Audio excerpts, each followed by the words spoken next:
I feel obligated to wait 30 seconds now just because of that. Because of last week. Okay, I think we're good. Except I gotta maybe turn my headphones down a little bit.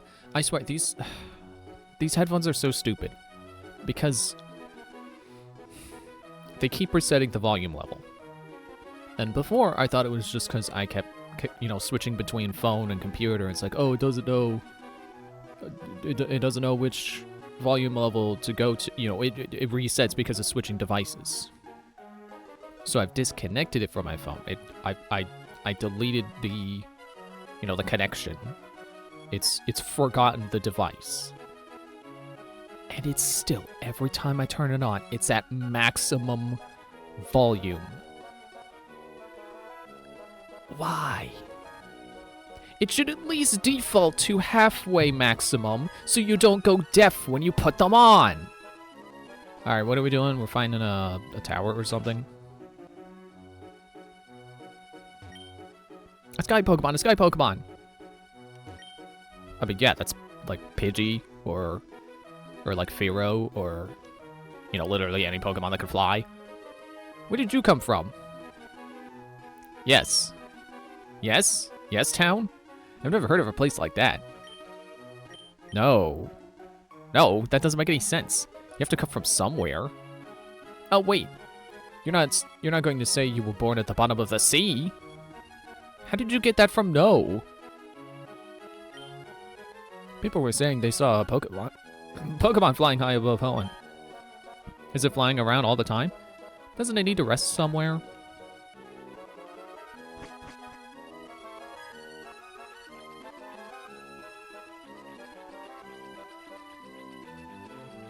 I hope I don't have to go down the west route from here. I'm the Pokemon fan club's most important person, the chairman's younger brother. I'm here to enjoy my vacation with Pokemon. Yes, indeed. Ah, your Pokemon. It clearly likes you very much. A Pokemon that adoring and adorable deserves a TM like this. No. Is it return? If a Pokemon likes you a lot, return's power is enhanced. If it doesn't like you, frustration's power goes up.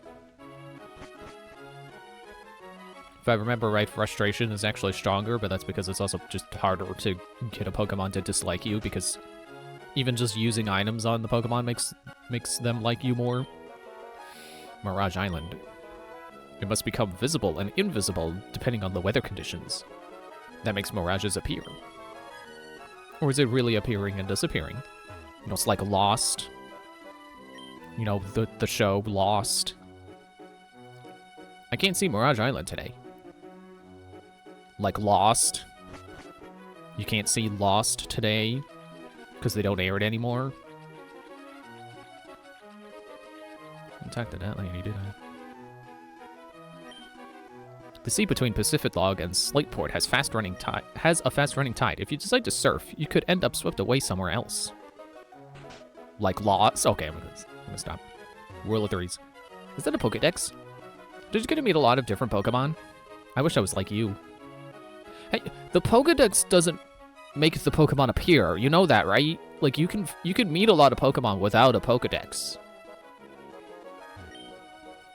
Check out this Horsey.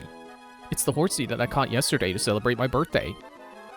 Oh, I can see that you want it. After all, it's priceless. I'll tell you what, I might be willing to trade it for a Bagon. No. Oh, sorry, now I'm going to go through with this. That's cool. I'm not desperate to make a trade or anything. This vase looks expensive. Peered inside, but it was empty. That makes me think there could be an item inside. Now I gotta check all the vases. Didn't they say Brandon was here? Brandon, whatever his face.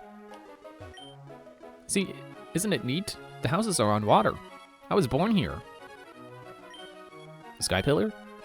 Oh, you must mean that tall tower a little further out. If you ask me, I'm gonna climb it. It's too scary to get up that high. Life at sea level in Pacific Log. That suits me fine. Until high tide.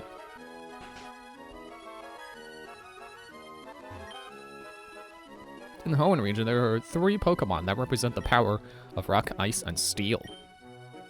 Each of them is said to hide away deep inside the caves. That's the story I heard when I was just a little kid. 6 dots open 3 doors. Grandpa used to say that, but I don't know what he meant. Yeah, I like to imagine him just like over here in the kitchen. He's just like preparing dinner. And he's just like, 6 dots open 3 doors. Her grandpa was weird. Probably.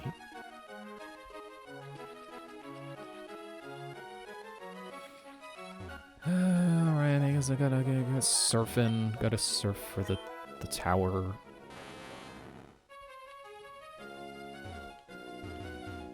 Ow. Okay. Ow. Okay.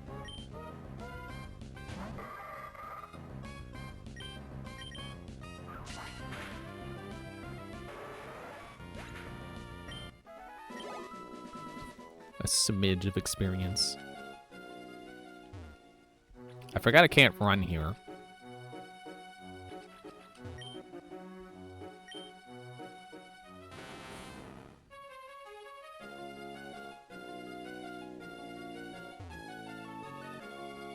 Oops, not... I thought that would be the map. That's my bike.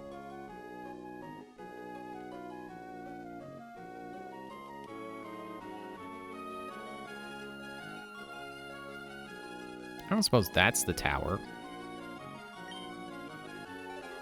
Well, I might as well check this route. Whee!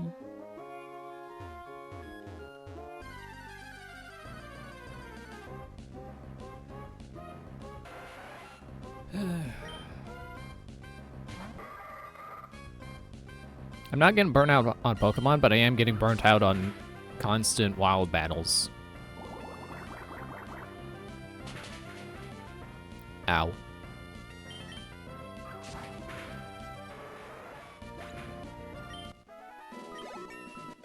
Yeah, 38.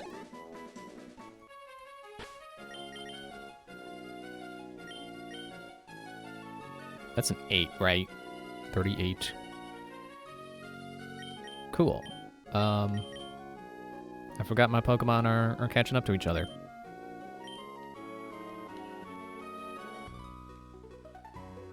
I used to catch colds all the time as a kid, but I became totally fit after I started swimming. Yeah, because everybody knows that fit people never get sick. Okay, calm down.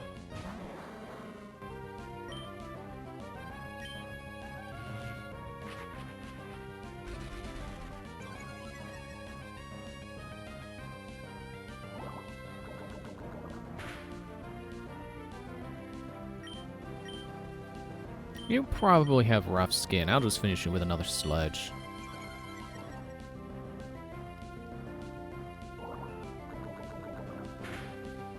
You really don't have enough defense for that kind of setup, buddy. You can't spend 2 turns setting up when I'm 2-shotting you. I crave more power. Trainers travel the fields and mountains, so they must be fit too. I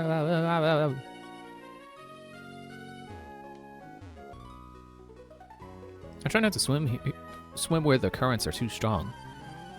Well, you're kind of stuck here between 2 strong currents.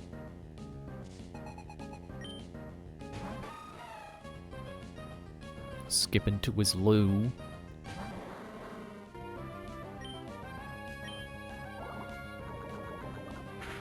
You know, it just occurred to me that, you know, skip to my loo.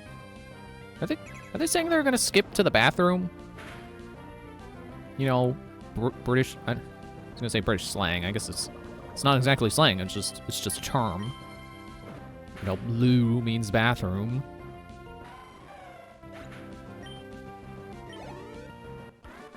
I mean, I guess it's possible, but that song was written in America, where loo does not mean bathroom. But oh, please no! I just beat you in a Pokemon battle. Calm down. If I get swept away, I'll lose all my sense of place.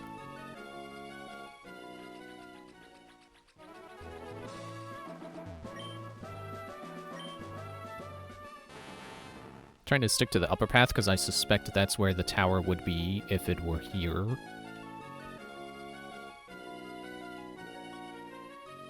Hello. Welcome. I've been expecting you. Have you? Linda.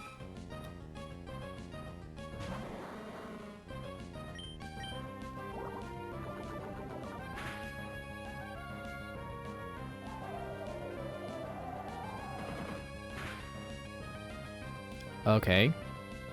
Still not really sure why a horsey knows that. Seadra.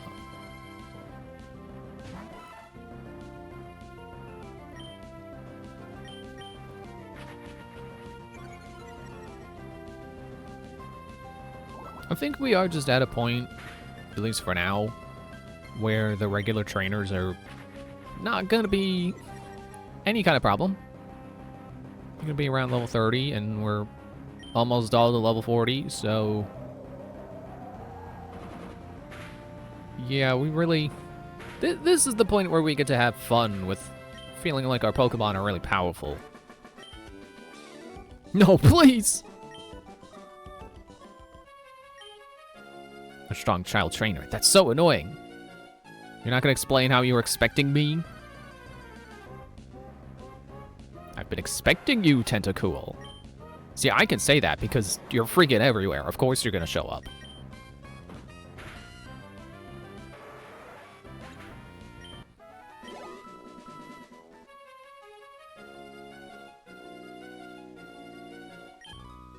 My love discs are looking for a fun match. Will you join us? I don't know, beating up a bunch of love discs doesn't sound like fun to me. It's what you would call too easy.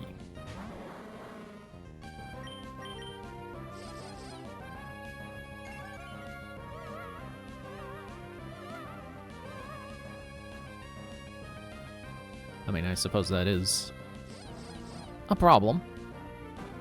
Can be. You actually took the hit? Wow. Maybe it's not the worst Pokemon ever. But then what is? Because, you know, there has to be a worst Pokemon. Because, you know, just through how stats work, there has to be one that is the worst Pokemon ever. And I don't think I know what it is. I'm sure Chiptide has talked about it. I think he's gone over what is, you know, gone over which is considered the best Pokemon, or like at least most popular, and then I think he did the flip side of at least, you know, least popular. I don't know if he's done strongest and weakest.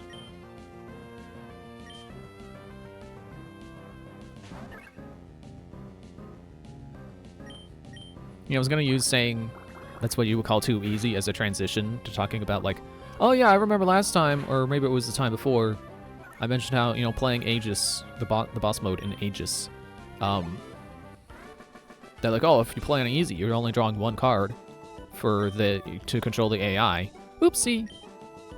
Well, yeah, I double-checked the rules. No.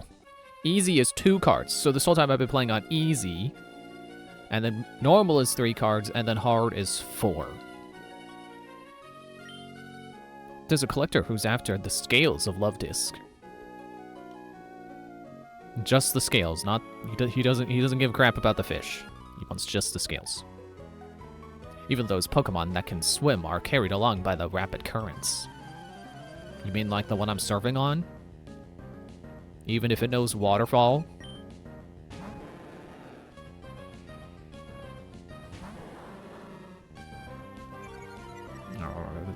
Intimidate. Alright, you know what? Fine. You wanna be that way? Be what way? I don't know. Be intimidating? I'll show you intimidating.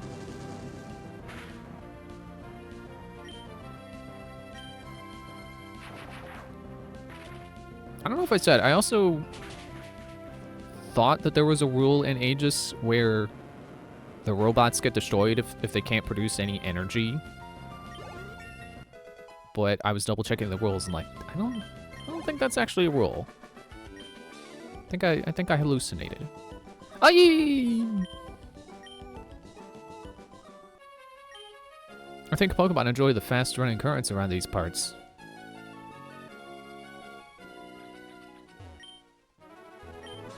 And I guess it makes sense that they don't get destroyed if they produce 0 energy. Like, I like it as like an alternate way to destroy them. You know, kind of a way to like pierce the armor of tougher ones that produce, you know, that have higher, you know, higher health, but less energy production. It would basically be armor piercing, but you know, considering that there's a rule that says, well, you just straight up lose if you can't produce more than 4 energy. Like, yeah, that's basically the same as your robots getting destroyed. Because it's another lose condition. If all of your robots produce 0 energy, yeah, you lose. They don't need to be destroyed for that to be a loss. But on the flip side, it also gives you a chance to still win, even if you produce a really small amount of energy, because your robots can still act. You just, you know, probably aren't doing a whole lot per turn, because everything costs energy to do. Okay, I'm gonna double check this way, see if I can find the tower over here. I was really eager to get to town, so maybe I missed it on the way over here. Oh, I haven't found you yet. The sea, the sea, the sea! The sea as far as the eyes can see! I'm sick and tired of the sea! Oh, hello, IGN. Herman.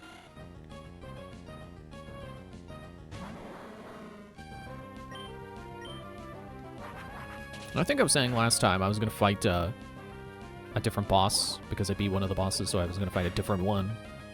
Esoghoth. I beat him. And I fought Arc Infinity and beat him too.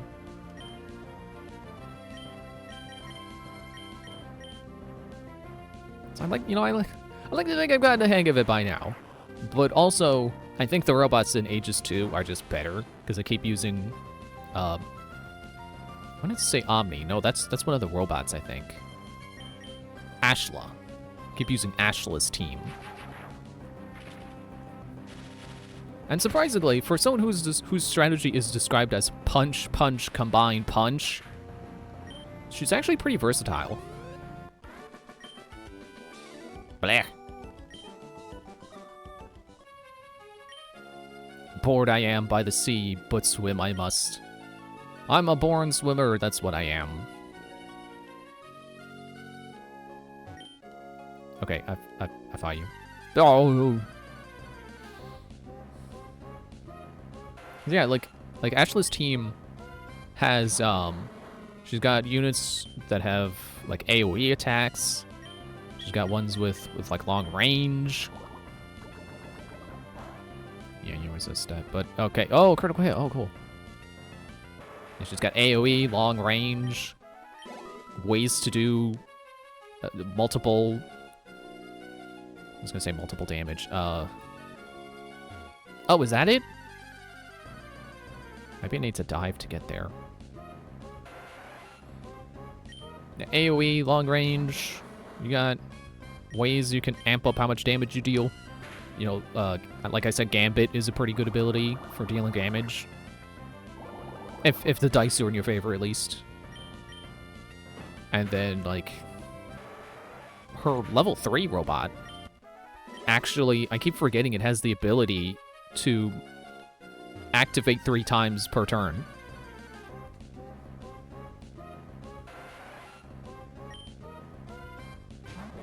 Which actually is how I beat Arc Infinity, because I took advantage of being able to use that robot more than once per turn. I just kept, well, I kept rocket punching, which didn't do the killing blow, but on the next turn, my other robot got the killing blow. Here we go, Sky Pillar. Do I want to switch coughing out? I feel like Well, we're... Why do they do this? Why do they keep having caves that are, like, upside-down L's? Why do they keep making you exit facing south? I mean, I guess at least here, it's supposed to represent, like, an upward curve. And then the door you exit from actually faces south. Like this cave gets a pass, but, like, why did they alter Victory Road and... Oh. Why did they alter Victory Road in Leaf Green to face south? The exit faces south. I don't get that. Brandon, where are you? I'm sure you got the key.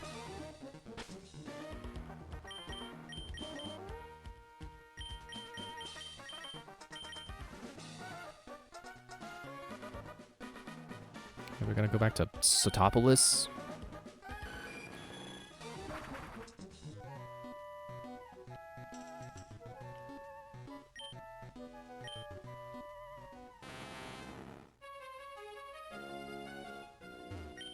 Still locked.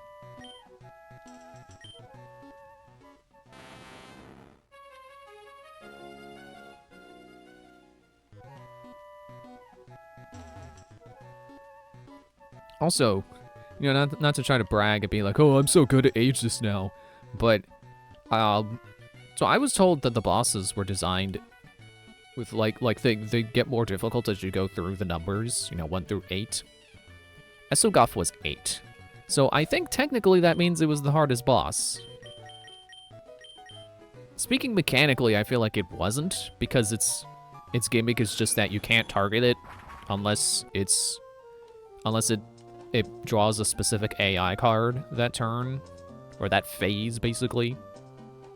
I'm gonna try to find Steven again. Let me see if he knows. Wherever Steven is. Is this it? Yeah. Apparently there's an underwater cavern between Moss Deep and Sotopolis. You know, the one that Captain Stern found in his submarine. Oh, is that what I gotta do? I gotta go find the secret base, even though I already found the secret base of both teams. I gotta find a third secret base. The Emerald Base! You know, home to Team Sky.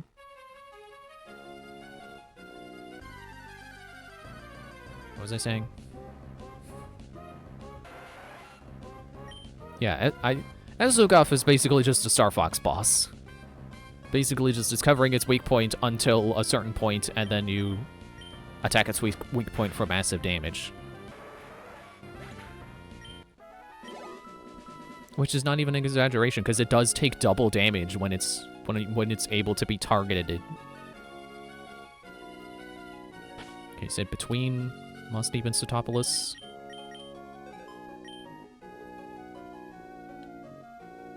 So somewhere around here.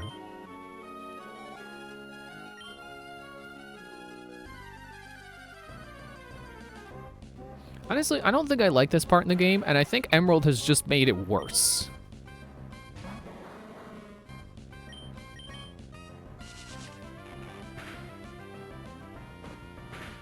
You know, not to agree with IGN's review of Too Much Water. I don't think there's too much surfing in this game. But I don't like this route. I don't think it's too long, but it's just... there aren't enough landmarks to really help you find your way around. And diving is not as cool of a mechanic as they might make you... as people might want you to think it is.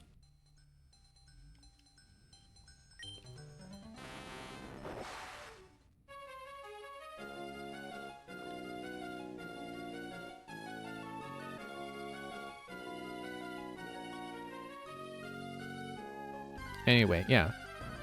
So, if Esogaf really is the hardest boss for Aegis, yeah, I feel pretty encouraged to fight the other ones, because it wasn't actually that bad.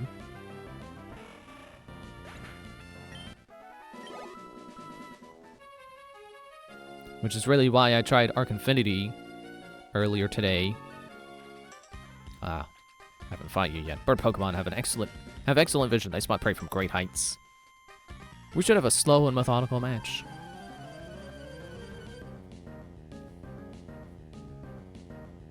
So I originally thought that Arc Infinity revived itself more times, but no, it's only twice. So it's got 6 HP, but when you kill it, it instead is healed of all damage, and then... Sorry, I'm thinking about my moves here. It's healed of all damage, and then it gets a +1 accuracy buff. And it's only truly destroyed the 3rd time this activates.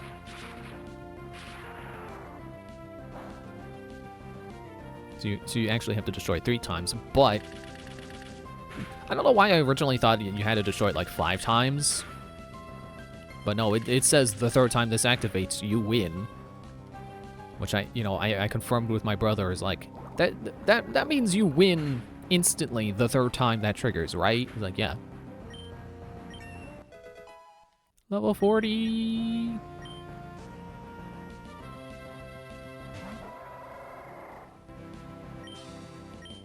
Because I don't know. Something about it made me think like, oh, well, maybe it's, the 3rd time this activates, then you have to destroy it again to win. But no, it does say the 3rd time this activates, you win. I guess the fact that it doesn't say this can only trigger twice or something, or like, the 3rd time it's destroyed, you win.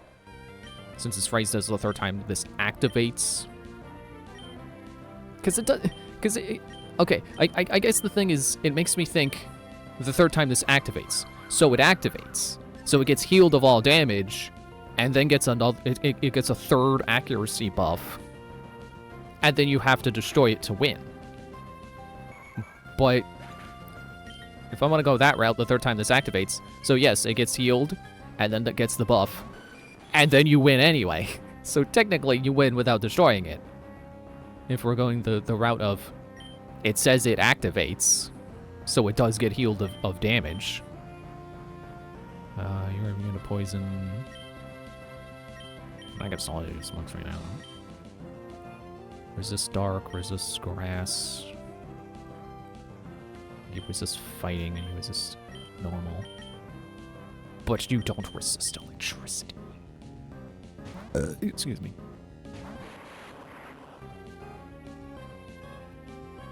Oh, you got the good ability!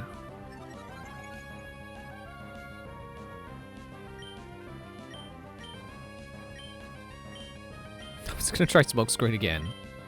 It's like, oops, that's not how that works. Actually, with shockwave, just in case. Because it can't miss. Since Stormwing has sturdy, I almost hope that they changed one of the Elite Four to have a one-hit KO move. Just so that I can have a chance of that, having Stormwing get attacked by that and then have it not work. Huh, I give up. You didn't give me a chance to do any strategizing. When I'm surrounded by the blue sea and sky, it feels as if time slows down. There's lots of diving spots in the sea around here. You can spot them easily from the sky because of their darker color. Well, if only I could get in the sky. If only, I could, fly around the map instead of having to surf around and constantly get attacked by tentacles.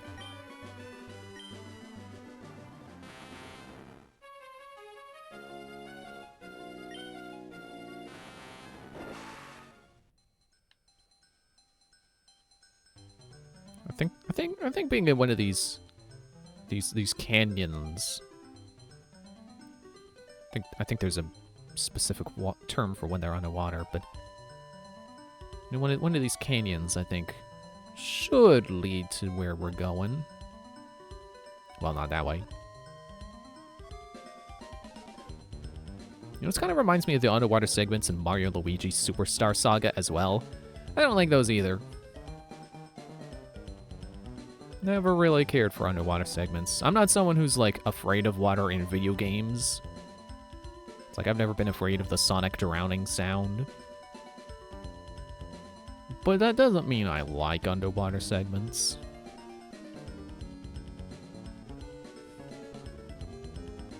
Also, Strangely enough, I never hated the water temple. Is that the entrance? There we go. Submarine Explorer 1 is painted on the hull. This is a submarine Team Aqua stolen Slateport. Team Aqua must have gone ashore here. Alright, it's a B. Like, okay, well, how do I surface? How do I go ashore here? There we go. Okay, I should save.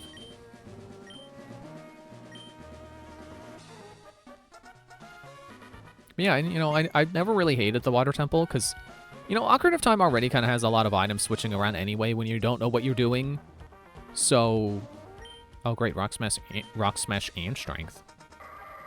So for me, there wasn't really that much of a difference between switching items because I didn't know what items I was going to need and turning the Iron Boots on and off. I absolutely agree that it's extremely better having the Iron Boots be an item rather than an equip screen thing.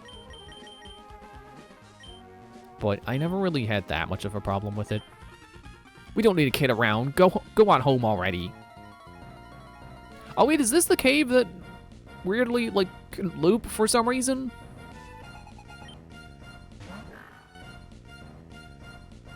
Which just reminds me of there's like a Five Nights at Freddy's book that's like its ending is that the protagonists get chased in an infinite loop because they're running around the Pizzaplex, but the Pizzaplex is designed as a loop for some reason.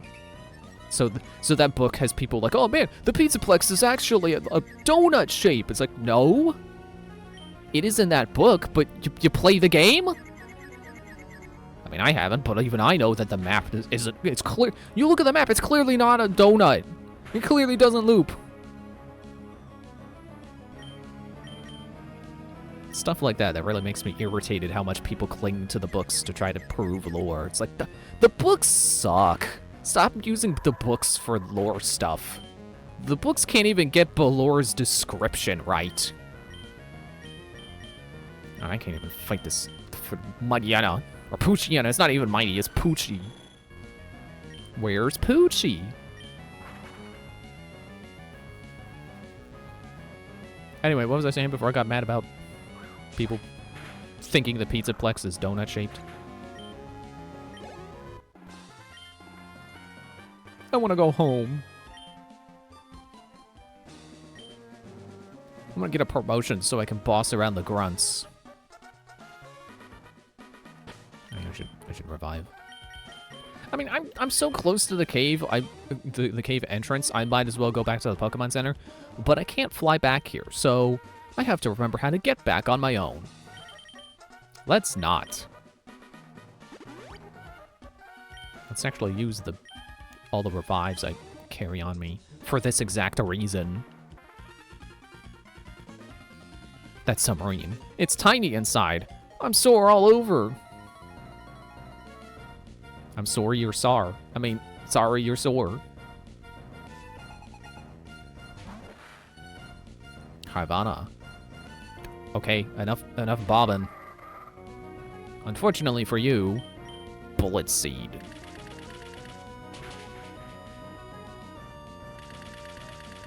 Yeah, you know, Bullet Seed is probably one of the better multi-hit moves. Just because it can do that on a good Pokemon. Or Carvanha's defenses really, really suck. But the fact that Bullet Seed can do that to a Carvanha that's almost the same level as Dreamcatcher, I feel like that's pretty good. Losing makes me sore. I guess you could say you're a sore loser. That submarine we jacked, man, it's brutal as a ride. It's way too tight in there. Hey, buddy, have you ever considered that you weren't meant to cram 20 guys inside that submarine? Have you ever considered that it's not a clown car? Food for thought.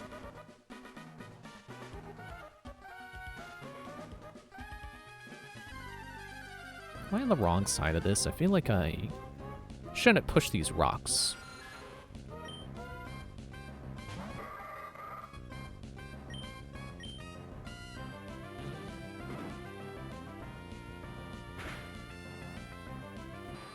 Yeah, I'm still thinking about Aegis. 'Cause, like, I've been really having fun with it now. Aegis 2 was definitely worth it. And I went through my Aegis 1 pieces again, because I mentioned that, like, oh, I'm missing more pieces than I thought. Yeah,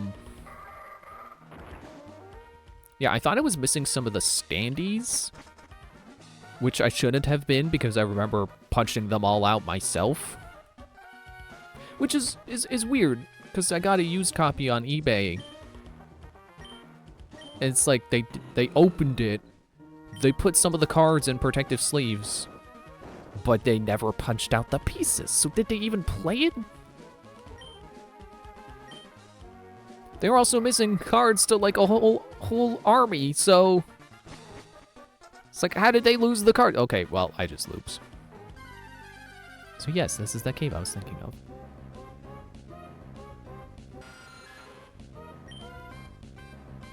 But yeah, it turns out I wasn't missing any standees, so that's nice. I was just, I mean, it made sense that I didn't think I was missing any when I sorted them by, a class? I forgot the word. Class. You know, like tank and attacker. Or to be more technical, attacker and guard? Is that what A stands for? Or attack and guard?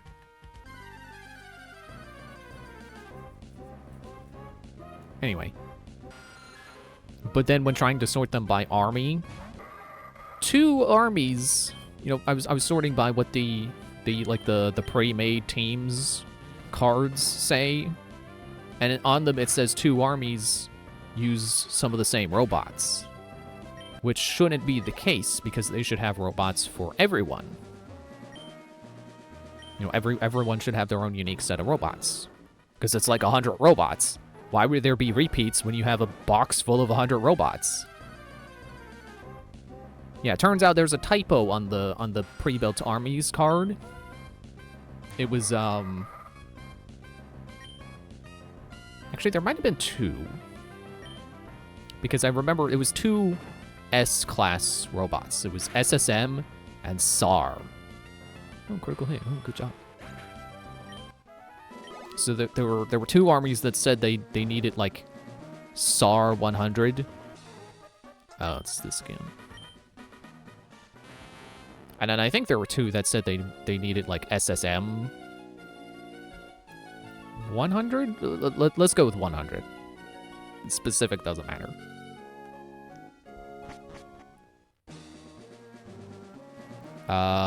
That's the entrance. All right. So what I ended up doing was I downloaded the PDFs for the print and play version, which, you know, it shows all the cards, which are sorted by army or group. I keep saying army, but team. And it also has, so it's you know, the printable version of the cards, and then it's which are sorted by team, and then also just straight up a spreadsheet that says pre-built teams. All right, you're Golbat, not Zubat. Took my brain a moment to realize, like, yeah, that's Form 2. That's why it didn't go down in one hit. Anyway. Good job, leveling up. So yeah, on that spreadsheet, and also the way they're sorted when looking at the printable versions of the cards, which aren't really different, but you know, the PDF of that you would print to have the cards for the print and play version. They basically corrected the typo. It's like, okay, this guy's supposed to have SAR 300, and then they're supposed to have SAR 100. Okay. So it turns out I don't have any incomplete teams in terms of the standees, but I am still missing basically all the cards to the one guy's team. So it's at least only one team that's missing stuff instead of 3 teams like I thought when I when I reorganized them.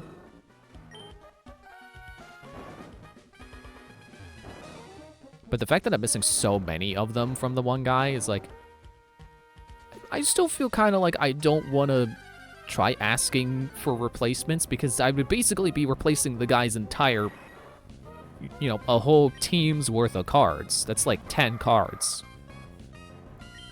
Actually, it would be 7, because I remember I only have 3 of them. I should just, like, I should just print them. I got the PDF of the print files. I should just print them.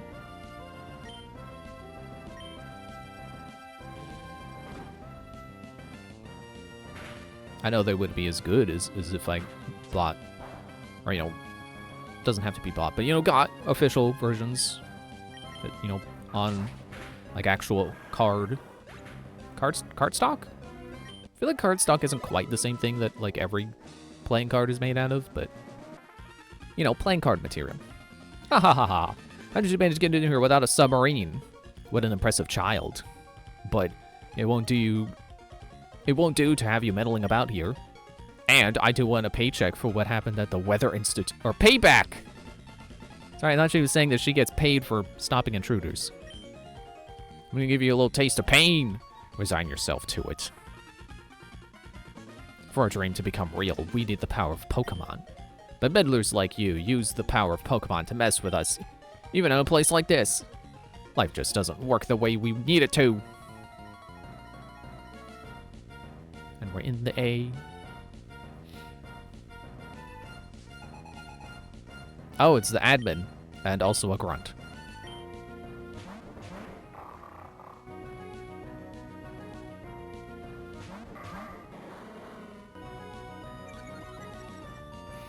But, you know, I guess I still would prefer missing the cards than missing the standees, because those are, you know, harder to replace. Or at least, you know, much more crucial to the experience of the game, I would say.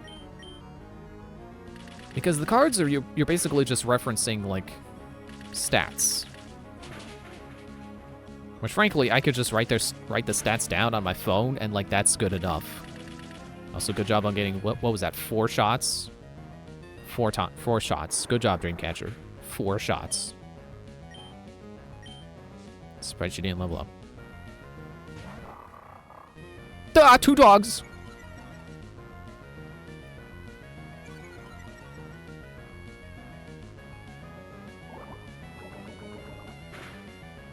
And honestly, like, since it's an army from Aegis 1, I don't know if I'm ever gonna use that guy's army. Other than the fact that I would like to, because his robots sound cool. Like I said, he's got the upgraded version of Get, who's got grappling hooks, and it's like, that sounds cool. Oh yeah, Rock Smash.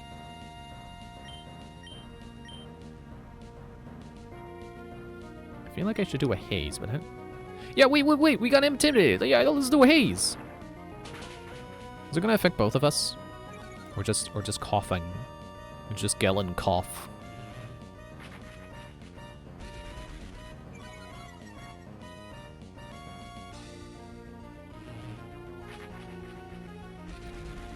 You know, I'm glad you did that first, because if haze actually works on both of us, or all of us, I assume it's all of us, all stat changes. So yeah, that should help Dreamcatcher recover her speed, and also both of us recover our attack from the, what, 2 intimidates?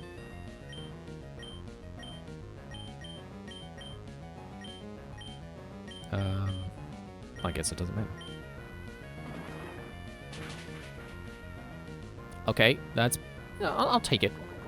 Poison's gonna get you.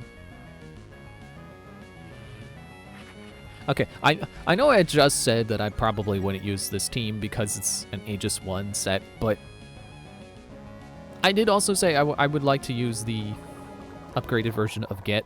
So maybe I should just, you know, do a round of a boss fight with that guy's units. I was gonna say army again. It's like, oh, that's not true. Because technically army would be anyone from the green faction which is not what that would be. I mean, I guess Feint Attack will work on you. Or... I do want Dreamcatcher to stay and get experience. Wait, did I? Yeah, Feint Attack, that guy. You sludge the Mighty excuse me, Mighty again.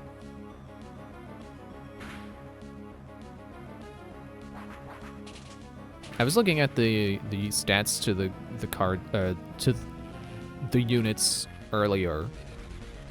It's like which version of it? I think it's level 2. Forget. Which I realize that sounds like I said forget, not for get, but it's for G-E-T. He's got a shotgun blast that, yeah, we'll just go for neutral damage. Ow, I forgot you got that. So he's got a shotgun blast that does 3 damage, and it's got combine on it, which means you could do it for free. Guaranteed hit when you combine. So you get right next to some guy you don't like, combine into get, let's say get 2,000. I don't remember what its number was. But you do that next to some guy you hate, and it's 3 damage for free.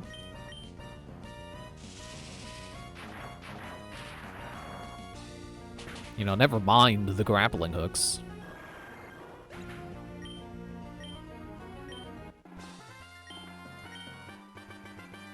Ha ha ha ha ha.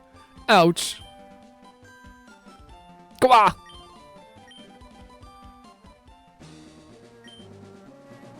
You're so darn strong. It's terribly disappointing that you're not a Team Aqua member. You could have enjoyed the fabulous world our boss has promised as one of us. Does that mean he's gonna drown everyone else? Anyone who's not part of Team Aqua is just gonna drown? He's just gonna murder everyone? You know, we don't dare question the motives of our leader. But here you are, just some punk, going up against our boss. Maybe. You must be something. Is there anything this way, or... Also, I only did the Brox to try to avoid the fight, but I did the fight anyway, because I like getting experience.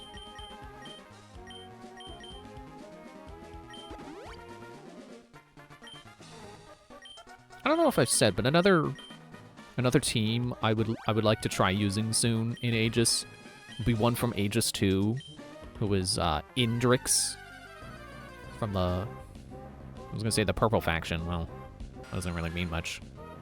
It would mean slightly more if I could remember what they were called.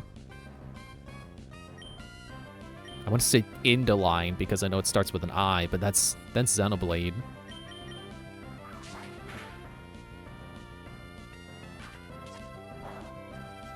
But yeah, his thing is fire, and also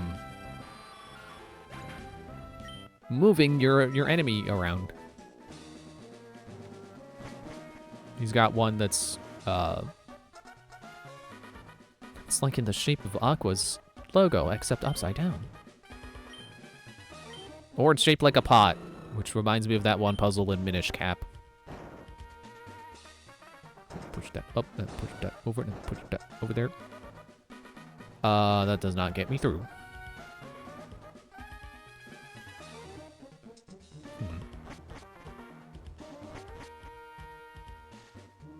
Yeah, Indrix also has one that is...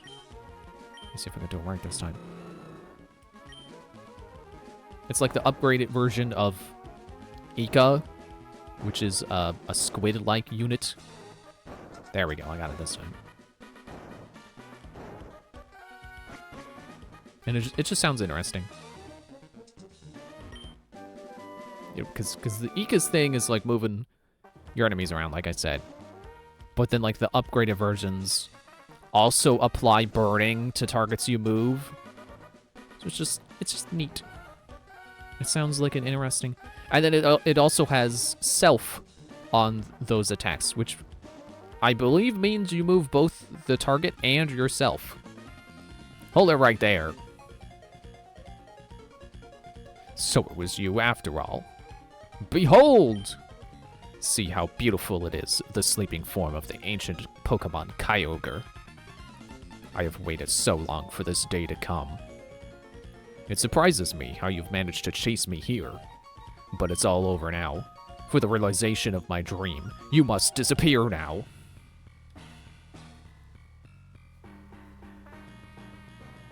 Well, at least I should be moderately healed up. Ah, and you're starting with Maniana. Not even starting with the water Pokemon.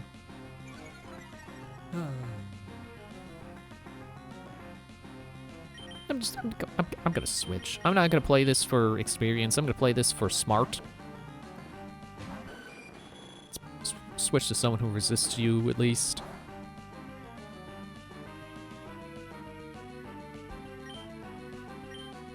Like, Starmie may not be strong against you, but you're not strong against him, and that's good enough for me.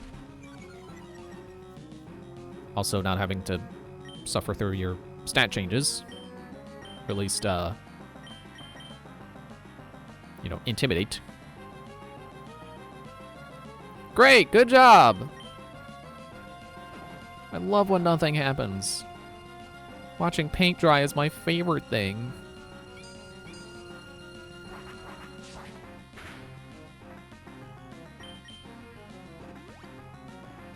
Okay. It's fine with me. I could just keep spamming Steel Wing and hopefully get more defense. I mean, it hasn't happened yet, but it'll happen eventually.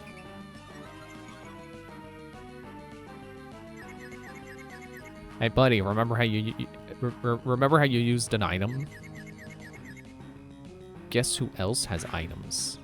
In fact, guess who has an item you might not like to see?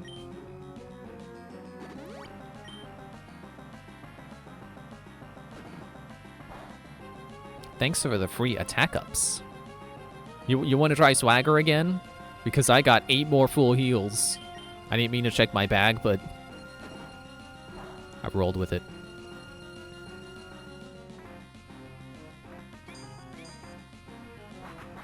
I can't tell if he's closing his eye when he does that, or if that's just the effect of Steel Wing. You know, he turns gray, which means the only amount of non-gray color on him disappears, making it look like he closed his eye. And I say eye, not eyes, because, like, I can't see the other eye. Maybe he's winking. I don't know.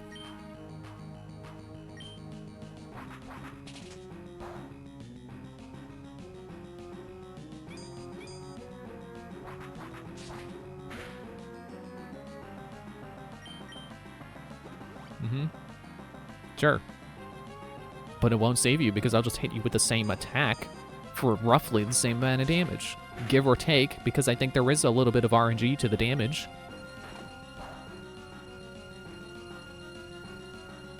Oh. Won't flinch this time. But I will miss! Okay.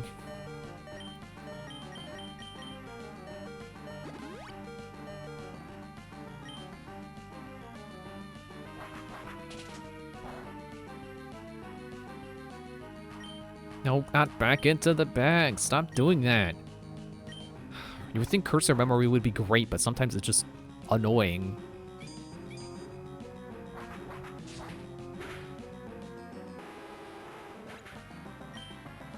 How many Pokemon did you have? Sharpedo. Alright, we can bring Dreamcatcher back out. Which probably still has lowered attack from Intimidate.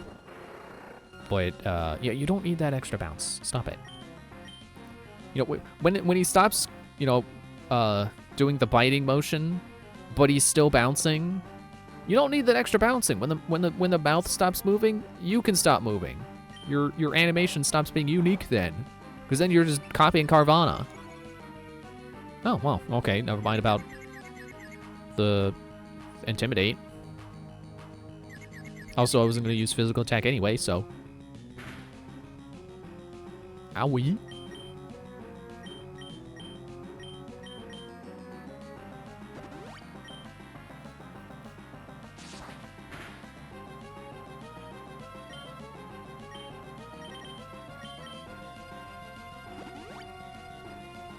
When we get out of this, I should just go buy a whole bunch of healing items. Just a ton. Oh, great.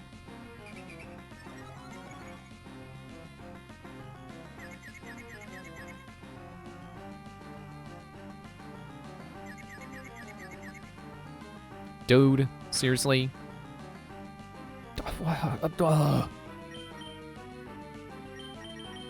Hyper potion first.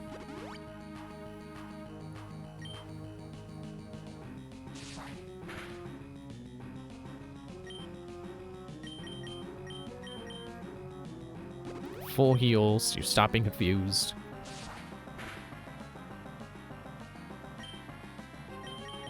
A super potion because you keep getting hit. Dude! At this rate, Dreamcatcher can one-shot herself.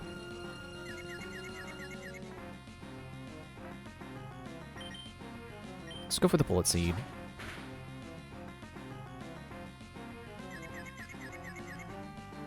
Good. Finally. Oh. That's more defense than I was hoping you would have. Is this his ace or what?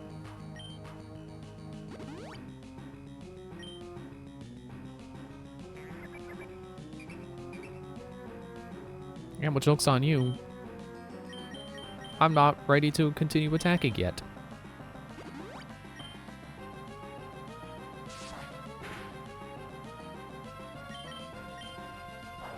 Can you stop doing that?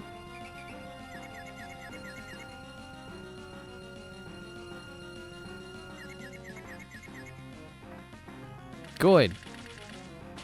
Please do more than 2 hits this time. Dude!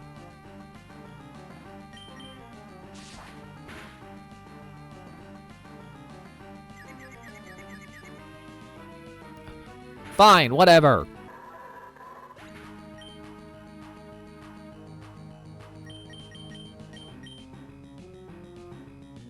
You have angered me. Hello, there's Ethereal Sapphire. How are you tonight? This stupid Sharpedo won't stop swaggering.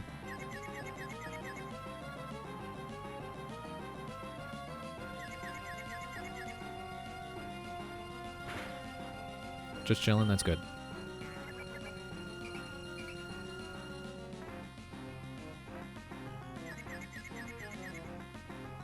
There, get... Why'd you miss? It's like a 5% chance to miss with Steel Wing. How many times have I missed with that this fight? 2? That's too many times. Two times too many.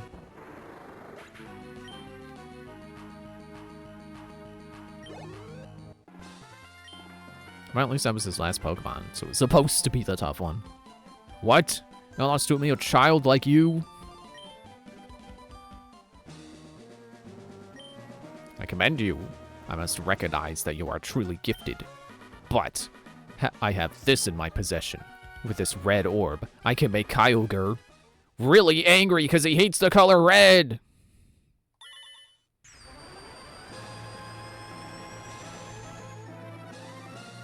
Seriously, like, I can't get over how stupid it is of them to be like, with this red orb, I can control this blue Pokemon! What?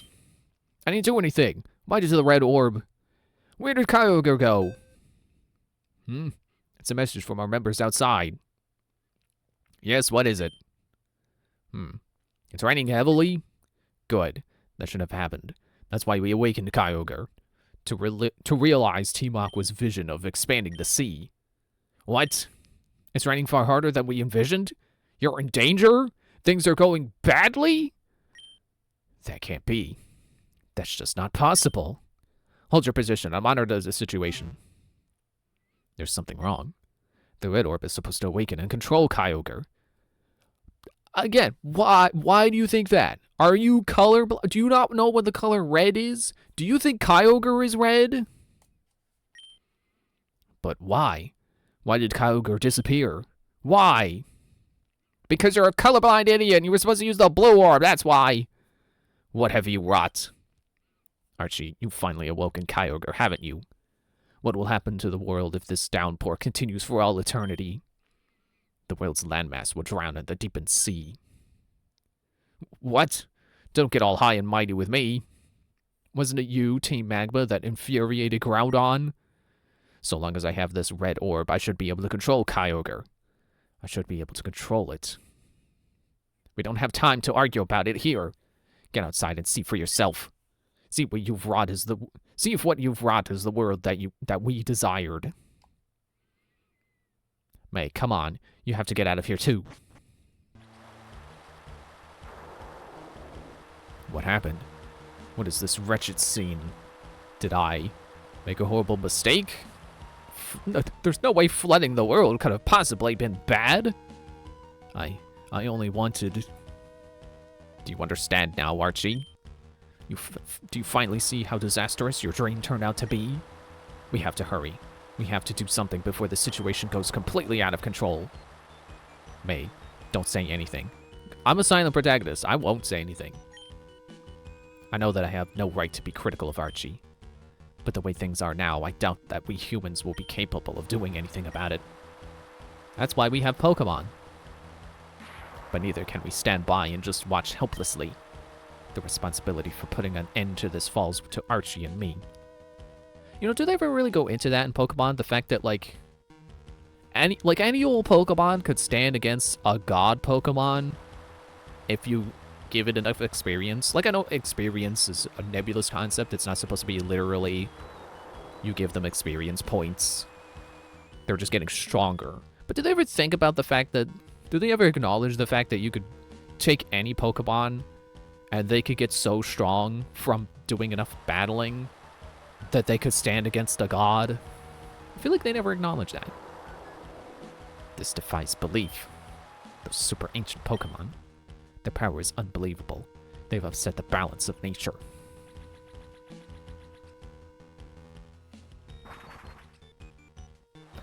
Oh, hello, Steven. May, what is happening? This is terrible. After the scorching heat wave ended, this deluge began. If it doesn't stop all of Hoenn, no, the whole world will drown. Because that's how the seas work. This huge rain cloud is spreading from above Sotopolis. What in the world is taking place there? There's no point arguing here. Sotopolis might provide answers. May, I don't know what you intend to do, but don't do anything reckless. Okay, I'm going to Sotopolis. I'm going to Lily Cove.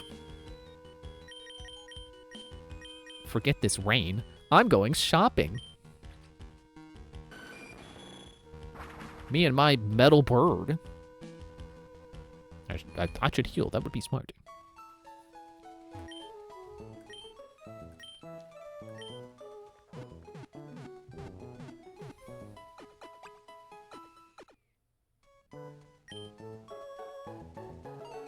Seriously, why do they think the opposite color orb will control the Pokemon? Is there a lore thing I'm missing where the orbs actually put them to sleep? And it was the opposite orb that put them to sleep. But then messing with that orb is what woke them up, and that's why they're angry. Not that they used the wrong color orb, because I'm pretty sure they got the wrong color orb.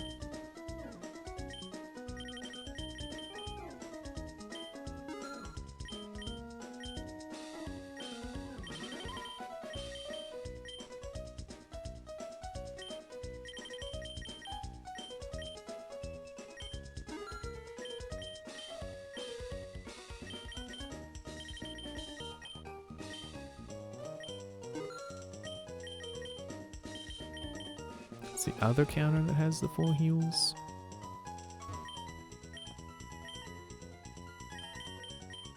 There we go.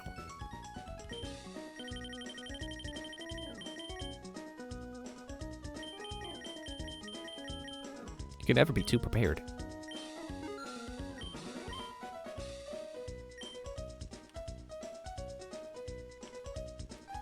Okay, now it's time to go deal with the ancient deity that has been awoken. As you do. You know, just another Wednesday.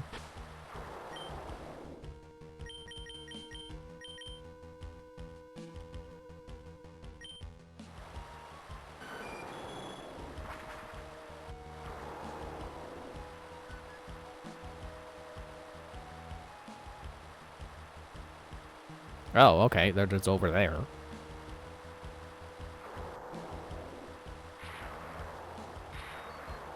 This was probably mind-blowing back in the day, but to me it's just like, eh. They're just standing there. What's to be impressed by?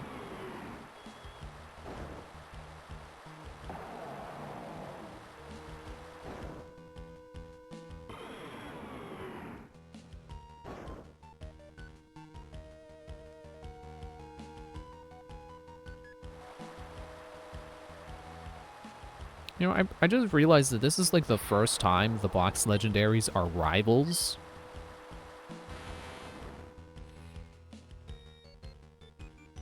Steven, you're in the way. Those Pokemon are fighting.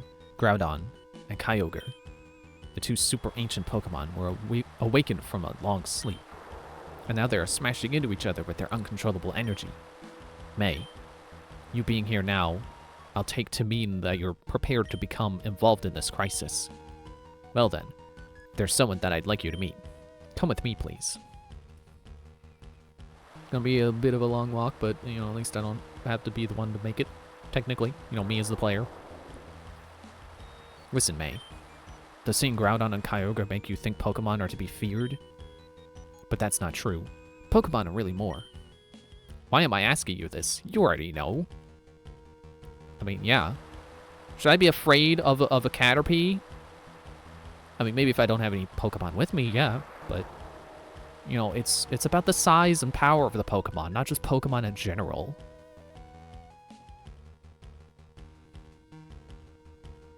Okay, here we are. Inside here, you'll find someone named Wallace. I think you'll have what's needed to help him.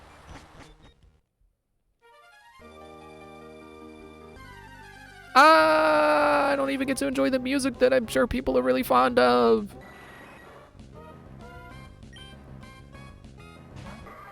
I guess it's not really that impressive to be, what, 3 games in? Dreamcatcher! To be 3 games in and be like, oh man, is this the first time that the legendaries are Dreamcatcher!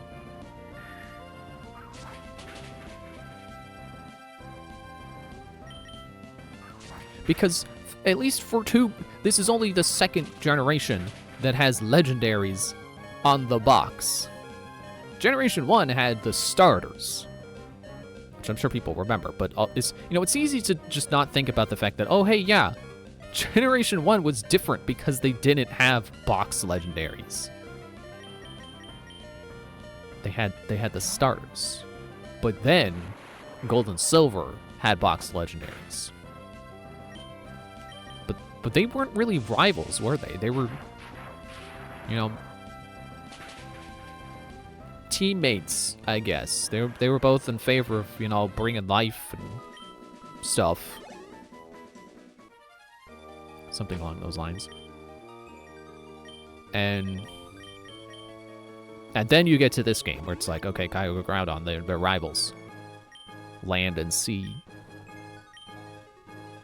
Just like the 2 opposing teams, they're rivals as well.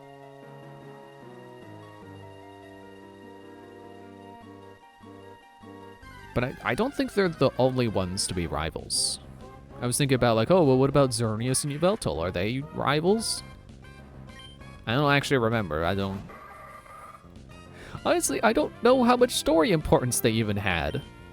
I don't remember the story really talking about them that much. I think Black and White was a little more concerned with, or I think X and Y was a little bit more concerned with, you know, ZA, or was his name AZ? I guess it was AZ. And his Floetta, or whatever it was.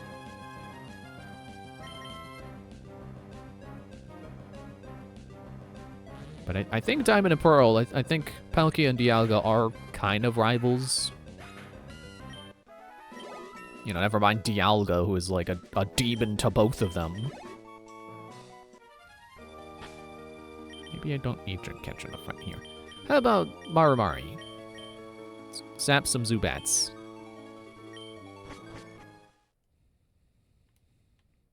Oh, we're there already? We don't need Flash anymore? Ah, so you're May? I've heard tales of your exploits. My name is Wallace. I was once the gym leader of Satopolis, but something came up. So now I've entrusted my mentor, Juan, with the gym's operation. Groudon and Kyogre, the two Pokemon wreaking havoc here, are considered to be super ancient Pokemon. But there aren't just two super ancient Pokemon. There was one more somewhere. Somewhere, there was a super ancient Pokemon named Rayquaza. There's also a super ancient Pokemon called Palkia. There's also a super ancient Pokemon called Dialga. There's also a super ancient Pokemon called you get it. It said that there was that it was Rayquaza that becalmed the two combatants in the distant past. But even I have no clue as to Rayquaza's whereabouts. May, do you perhaps know where Rayquaza is now? If you do, please tell me. The sky, I mean, it's not here. I don't know, not Mount Pyre. Don't remember. The Sky Pillar? That's it. It must be the Sky Pillar. Mate, there's not a moment to lose. We'll head to the Sky Pillar right away. I wonder if I had to have gone to the Sky Pillar to have that as an option. Probably not.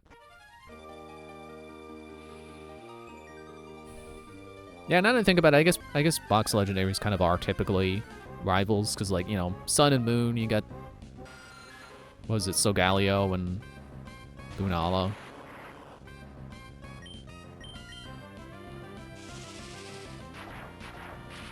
And I would say Black and White's legendaries were rivals, but actually, if I'm remembering the lore correctly, they're the same Pokemon.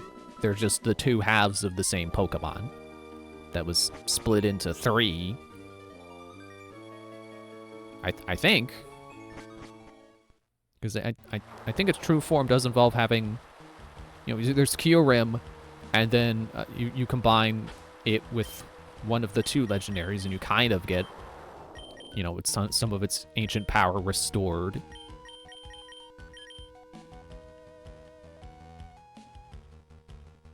Yeah, I'm just gonna fly to Pacific Log.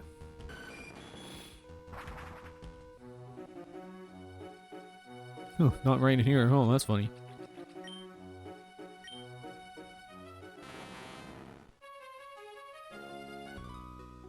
I haven't fought you guys either. I'm doing my best together with my sis.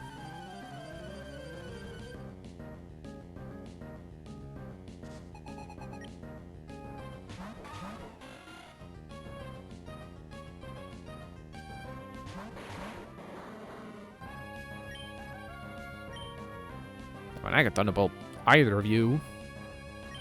Like with the higher level one, and then you can sludge. I don't know.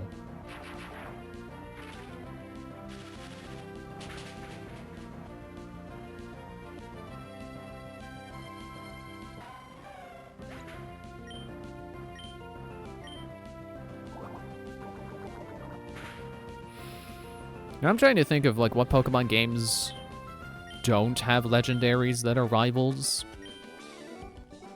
I did my best with my sis, but we couldn't win.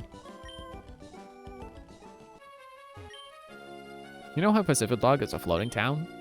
So wherever there is the sea, that's a part of Pacific Log. It's not really how that works.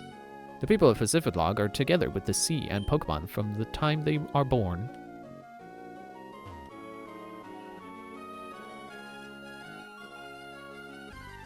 So I think the legendaries in Sword and Shield, I think they're kind of on the same team.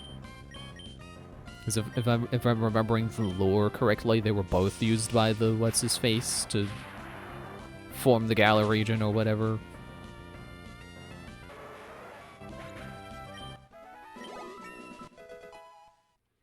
And I don't think that Koraidon and Miraidon, I don't think they ever actually interact with each other in the story of Scarlet and Violet.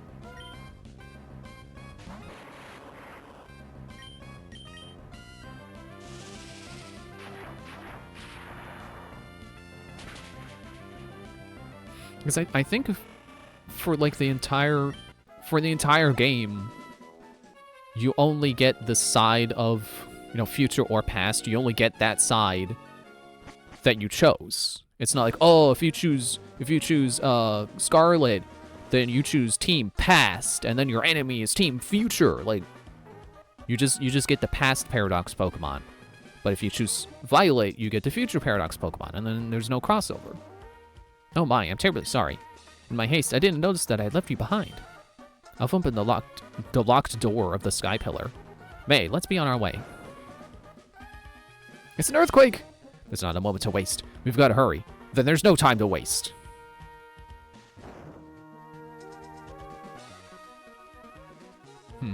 This situation is getting worse. This isn't good. The weather distortion is spreading even here. May, Rayquaza should be further up from here. I'm worried about Sutopolis. I've got to go back. Everything is in your hands now. Don't fail us. Well, I opened the door. My work here is done. Bye. Thanks. Thanks, Wallace. I'm so glad you quit being a gym leader for this.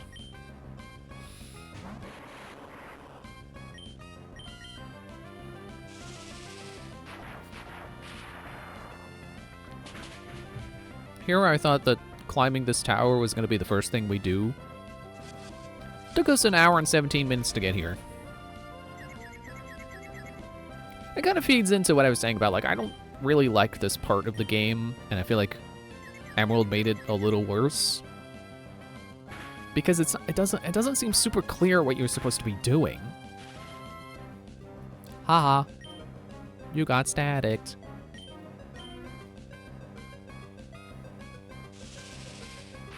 Sorry, I'm scratching my nose. Yeah, it's like, you know, you can get to Sutopolis, but then the door is locked. So it's like you gotta figure out how to get the door open. And then the hint I was given was like, oh, Brendan is in Pacific Log. So it's like, oh, I guess I gotta go to Pacific Log and find the Sky Pillar. But no, it's neither the gym nor Pacific Log. I had to go find the evil team's hideout. I had to go find Team Aqua's, you know, the cave they went to. Which I don't think the game gave me any kind of hint for.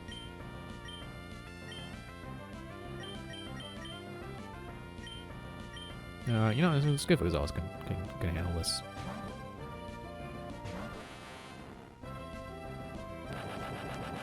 Ah!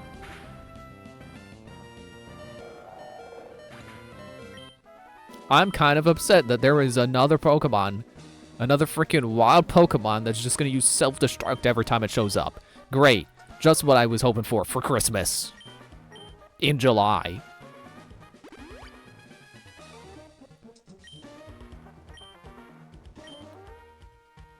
Yeah, I think it's not that there's too much water. It's that there's no strong sense of direction in addition to all the surfing, which also is literally kind of directionless because there aren't as many landmarks out in the water. So it's much harder to figure out where you've been and where you haven't, and I guess I'll go for Thunderbolt now. So it's like, you don't know where you're supposed to be going, and also you don't know how to get there because you're freaking surfing and you're lost. And, you know, all while you're constantly being attacked by freaking Tentacool. Couldn't remember its name. Ah!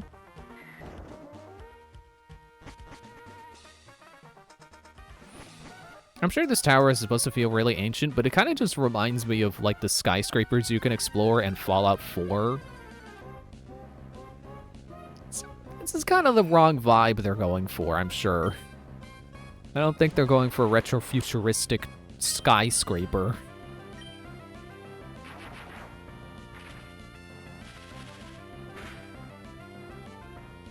Oh. I guess you're dragon flying, so you're... Oh, it would be ice that I want to hit you with. Okay, well, you have another Thunderbolt.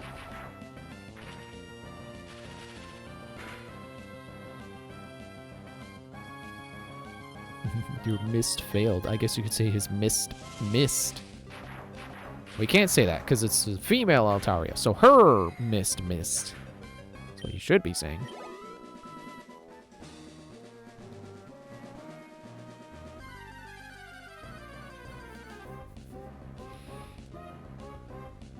Ah, it's Golbat, and my alarm is going off, and the wallpaper's shuffling. Everything is going wrong.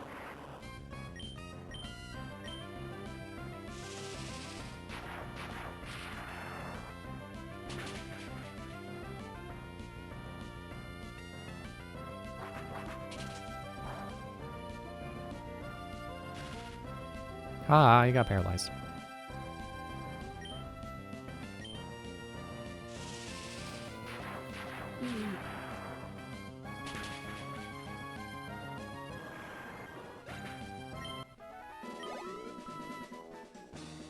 I at least want to climb these stairs before I go and break. Oh. It, kind of transitioned areas? It acted like I transitioned areas, but then it just said I'm still in the Sky Pillar, so I don't know. Are we at the top, or is there still more tower to go? Find out after the break.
Okay.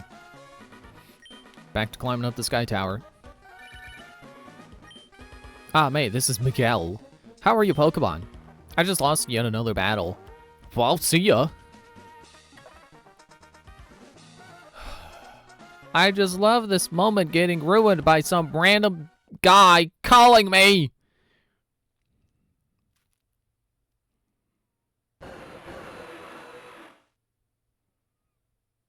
The awakened Rayquaza flew off.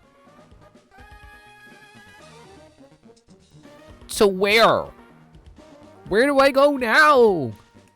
Game! Stop being so directionless! And I don't mean directionless like the game itself is meandering. It's like directionless like it's not telling me where to go. I have no idea!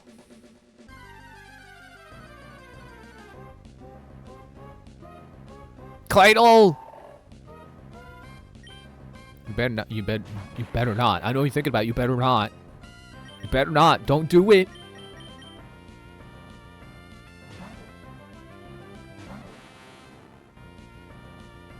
Okay, good.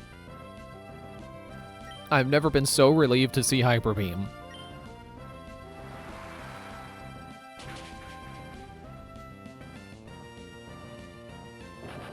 Ow!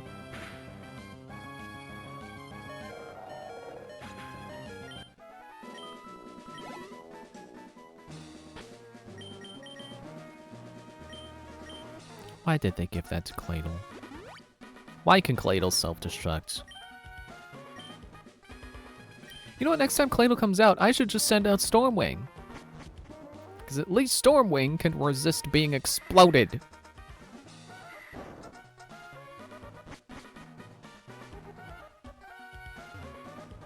I ran into a wall. Oops.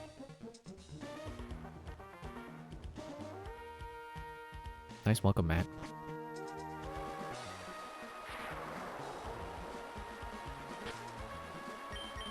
I guess I just have to assume I go back to Sootopolis. You're not Stormwing.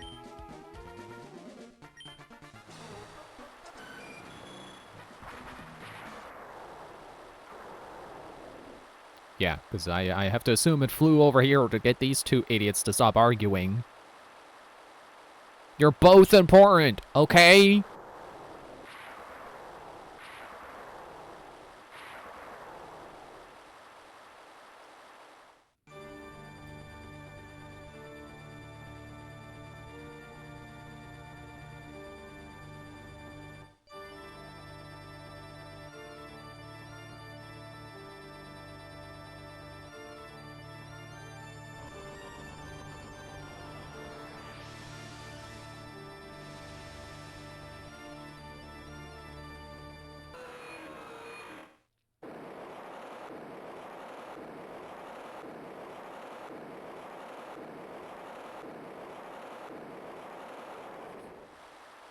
I like how Groudon was walking backwards.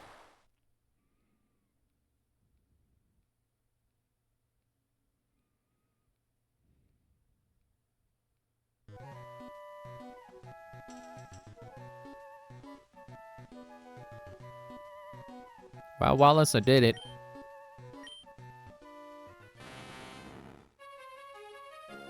Hey, chill, you two! Exactly. May. The leaders of Team Magma and Aqua. I don't think they meant harm. It wouldn't hurt to hear what they have to say for themselves. So the super ancient Pokemon weren't only Groudon and Kyogre. After all of our fruitless scheming and frantic efforts, that one Pokemon's simple action puts everything right. Again, if nothing as if nothing had happened. Kyogre and Groudon both flew off to who knows where. Groudon flew? I could get Kyogre. Kyogre kind of just flies. Groudon flew? The weather in Hoenn has returned to its normal state. Ha ha ha. Ha ha ha ha. Maybe what we were trying to do was something small, even meaningless, to Pokemon. Oh, and then they teleport away. Okay, bye. Cheer, you two. I'm trying to listen to my music up here. May, my eyes didn't deceive me. Thanks to your help, Sootopolis. No, all of Hoenn was saved. Thanks for... Love how these guys keep realizing mid-sentence, like, thanks for saving my house. I mean, the entire town. On behalf of people, I thank you. Or on behalf of the people. This is a gift from me. Please accept it. Is it Waterfall? Contains Waterfall. If you have the Rain Badge, a Pokemon that has learned that HM move can force its way up waterfalls. And where does one get the Rain Badge? You know, don't you? That's right, it's the only gym left. You have to beat the Sootopolis gym leader. When you're all set to go, step through that door. Great. I have direction now. Except I don't know if I'm gonna catch Rayquaza, but you know what? I don't care anymore. It was one thing when it was just Mewtwo I had to get, but then I missed. I forgot to get Ho-Oh, and then I didn't want to get both Ho-Oh and Lugia and Crystal, and just because it would require getting roaming legendaries, and I'm not gonna bother with them because that's a whole freaking pain in the butt that I don't want to deal with. This marathon's already gonna be long. Now imagine how much longer it'd be if I was getting all the legendaries. I would be playing for 2 years. Since when did Groudon have wings? Yeah, that's what I was thinking. It's like, he flew?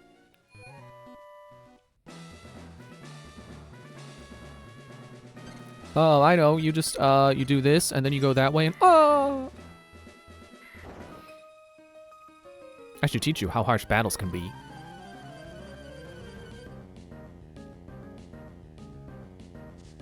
Yeah, the beauty is about to teach me how harsh battle is. Not the Battle Girl. Battle Girl's not going to teach me how harsh battle can be.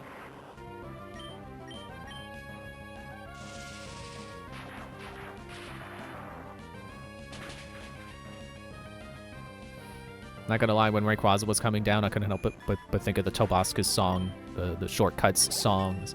Then down from the clouds descends upper management, sparing no expense on making an entrance. Oh, you're strong.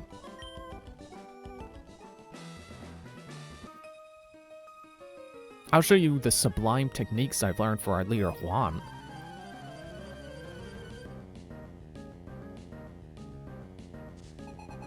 Is he called Juan because he's the last Juan left? He's the only Juan I haven't fought yet. You know, this is the amount of gyms I have left. Juan.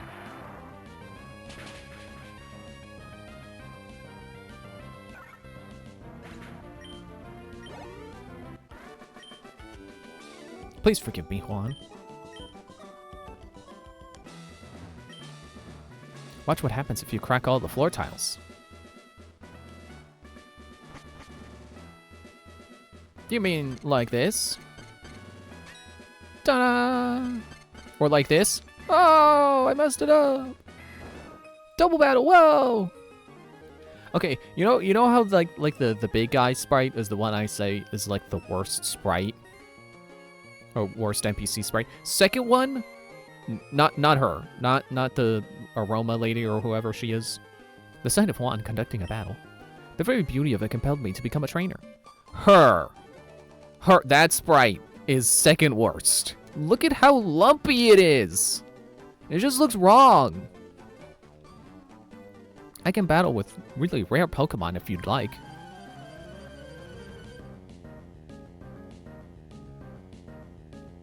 Like, look at her. Look at how normal she looks in the battle sprite. It's the field sprite just looks so wrong. Feebas.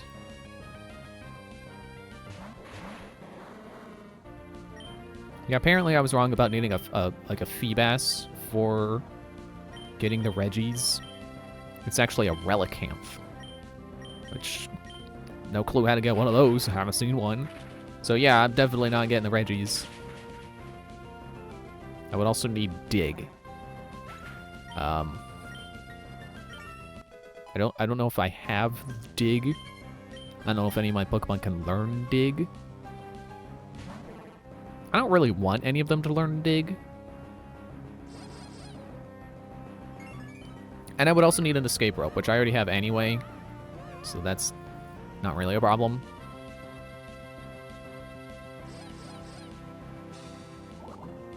Oh good, you still hit the love disc.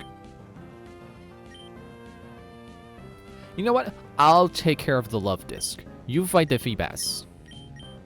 I don't know why I say I'll. They're both me.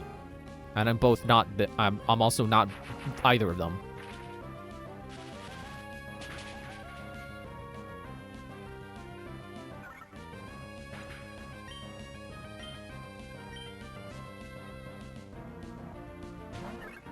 No, not a third one. Or is that the second one? I don't know. I guess they both only had 2, so it is the second one. No, not the second one.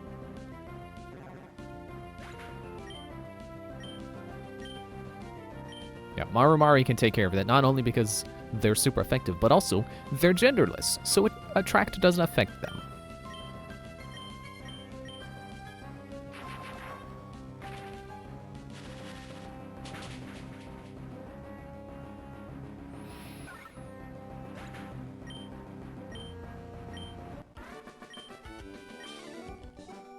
You battled with more beauty than I could muster. Oh, there now. Did you have a good look at my Pokemon? The grace you bring to battle is fabulous. Oh, I'm so fortunate to have found Pokemon. I came to this gym because Juan praised me for my darling Pokemon.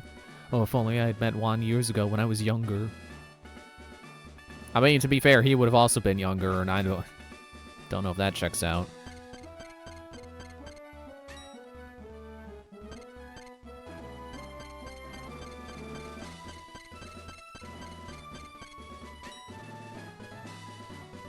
Okay, I remember the trick to this one being that actually I do go the way I was saying I don't go first.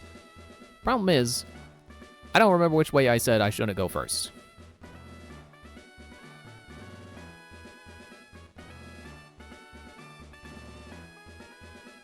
I think it's this way.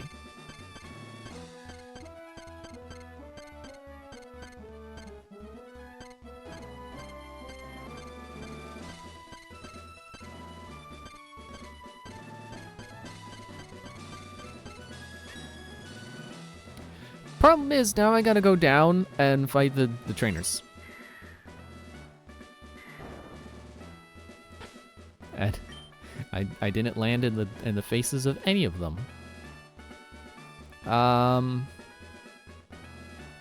want to make these double battles, but I don't think I can do that.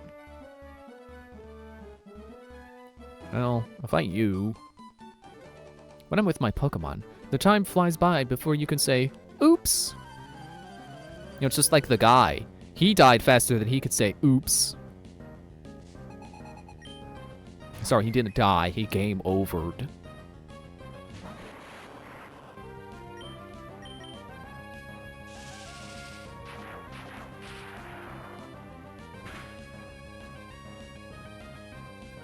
Okay.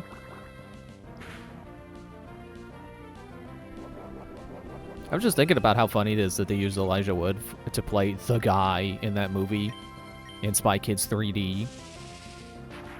Just like, you know, you get the guy who played the protagonist of The Lord of the Rings to play your legendary hero, and then you immediately kill him off. Like that is the right way to do that joke, honestly. Maybe a waste of Elijah Wood, but hey, he got paid.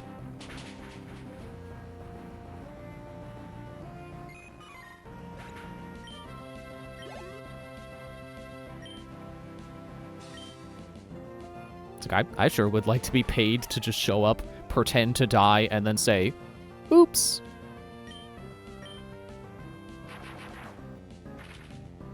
Oh, sorry, to be fair, that wasn't his only line. He also said, he's not the guy. I am.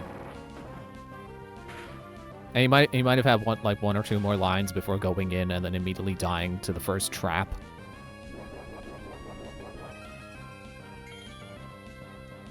But he got like a minute of screen time. Imagine getting paid for a minute of work. That'd be cool.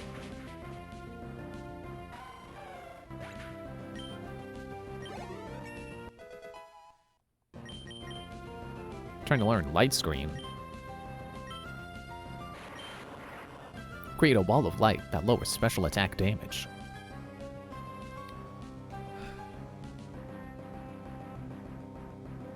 I do kind of want that.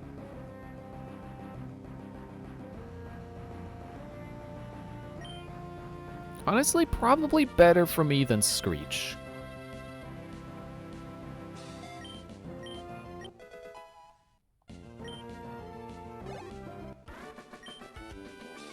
Oops. Game over. I wish I could forget about lost causes before I can manage an oops. I don't know why I thought that would let me maneuver around to turn one of these into a double battle. No, because I'm going to get seen by either of these ladies before I get able to, position it into a double battle. A graceful glide across the ice while crossing no lines. A trainer putting on that performance would be elegantly beautiful. But not eloquent. My tongue is far too clumsy to be eloquent.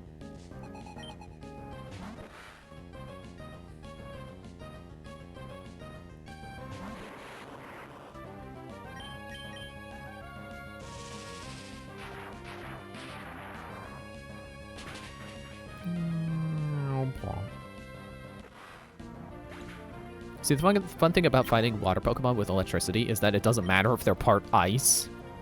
Ice doesn't resist electricity.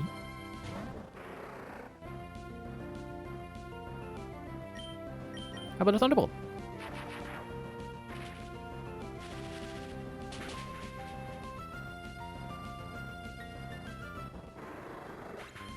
Also, the fun thing about using electric types to take out water Pokemon is that they're fast. Well, excuse me.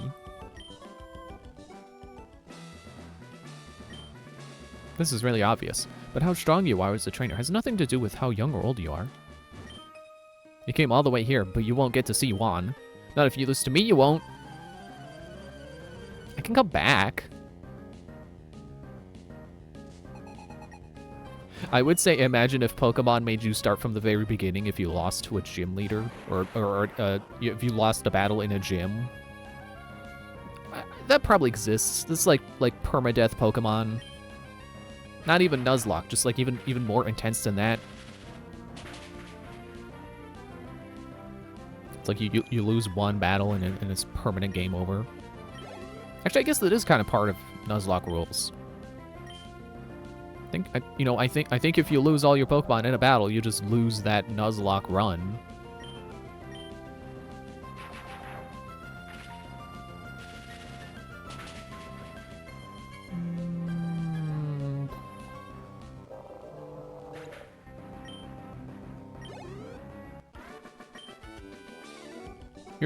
You're strong. I was fooled by your cute looks. You might be good enough to avoid being wiped out in one hit by Juan. Potentially.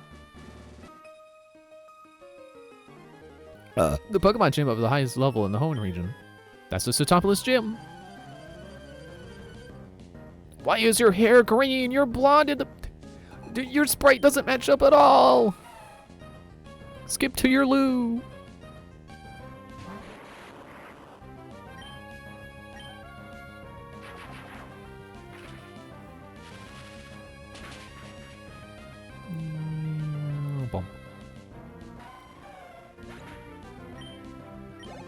Honestly, its animation when it came out was longer than it lasted in battle.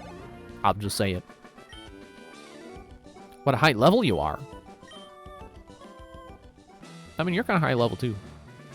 Rather than being satisfied by being in a strong gym, I imagine training in other places will make you stronger. But above all, it looks more fun. Your grim look is so charming. I can't imagine May with a grim look on her face while going through a gym. A serious face, maybe. I think she's making a serious face right now, but grim? I should have swapped Dreamcatcher in front.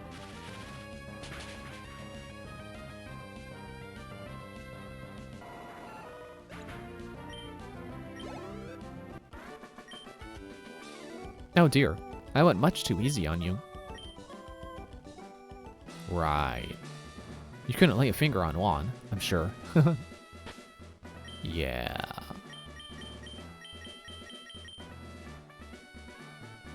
I don't know if it's going to be a double battle. I should be prepared. I trained my Pokemon together with Juan. Don't think I'm a pushover.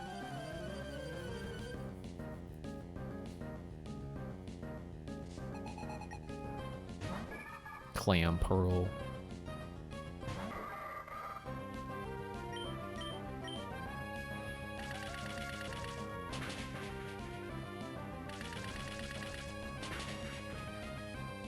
Dude! Rain dance? Okay. See if I care. It's a good thing chlorophyll doesn't work in reverse and be like, oh, well, if it's raining, you get slower. It's about to use Lombre.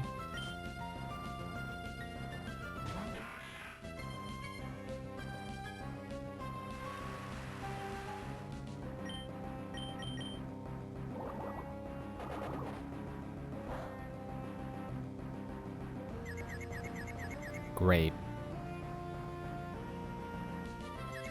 As if we haven't had enough problems with Dreamcatcher hitting herself in confusion.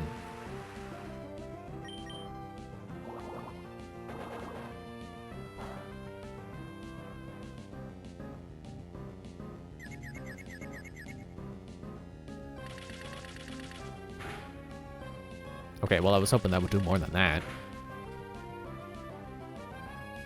Alright, time to switch, I guess.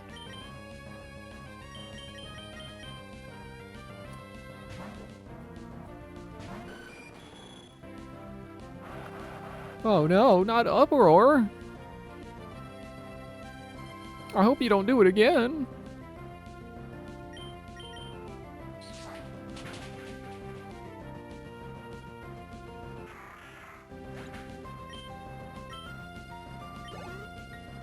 Oh, not quite a level. Corphish.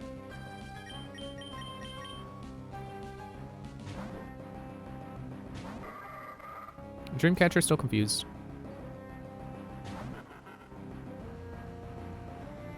Doesn't Corphish evolve? Why you got an unevolved one? Shouldn't you have an evolved one?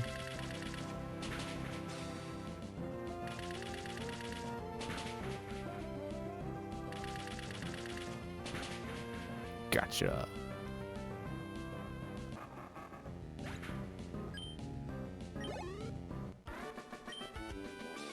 I was beaten. I think you have potential. Why didn't you stay and train with us?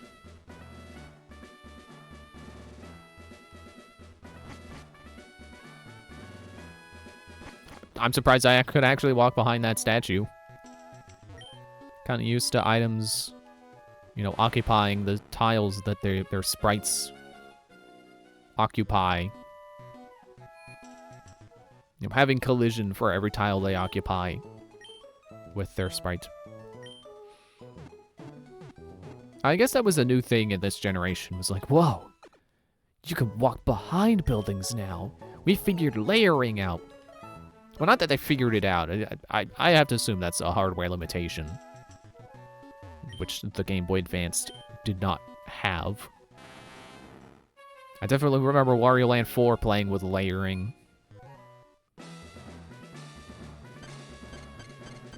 Certainly remember that gimmick in, like, I was gonna say Toy Block Tower, but it's not quite the right area. The big board, I think that was it. There was, actually, I distinctly remember a puzzle room that had this, oh, dang it. It had this wall. Or, it would be platforms that were over spikes. And then when you would go up onto one of those platforms, the wall would cover things, and you could only see yourself through windows. So you had to memorize where the platforms were when the wall would layer over you. Be careful this time.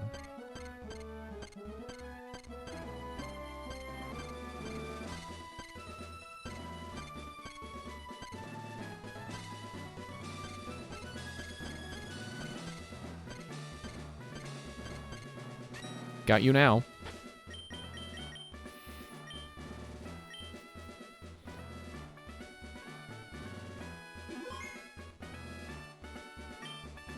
Let me ask you, did you know Ah, I should not be so coy. It was I who taught Wallace everything there is to know about Pokemon. Once, I had given up my position as the gym leader.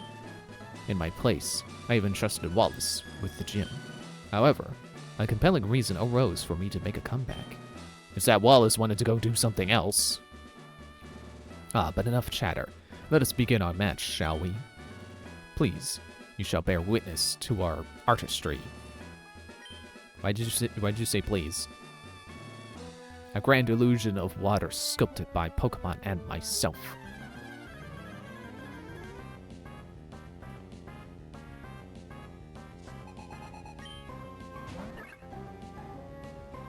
Honestly, I think Juan is a better design than Wallace. Wallace does not look like an 8th gym leader.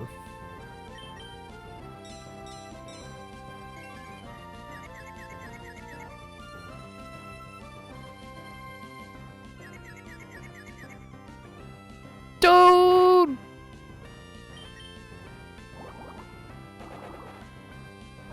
Well, at least I can't get confused by that.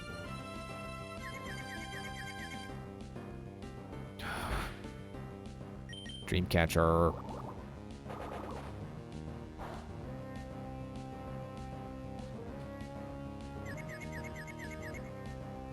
You get him.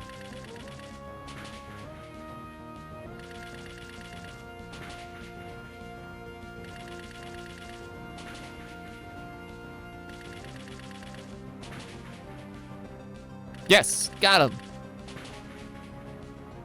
The fact that I needed all 5 hits from Bullet Seed to do that, though, really makes me think, yeah, sure, Love Disc's stats may be terrible, but this is Pokemon.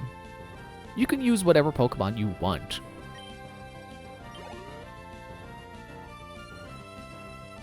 Celio!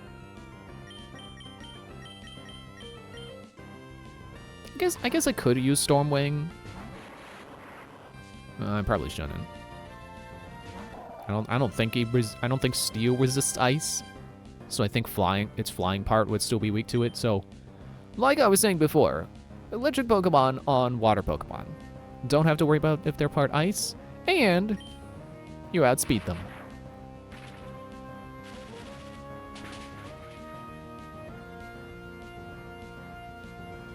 You ever think about how many freaking Seal Pokemon are in Pokemon?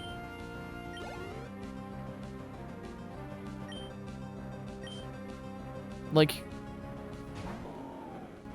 you ever think about how many water Pokemon are seals and then are just water ice Pokemon? Like, why do they keep doing that?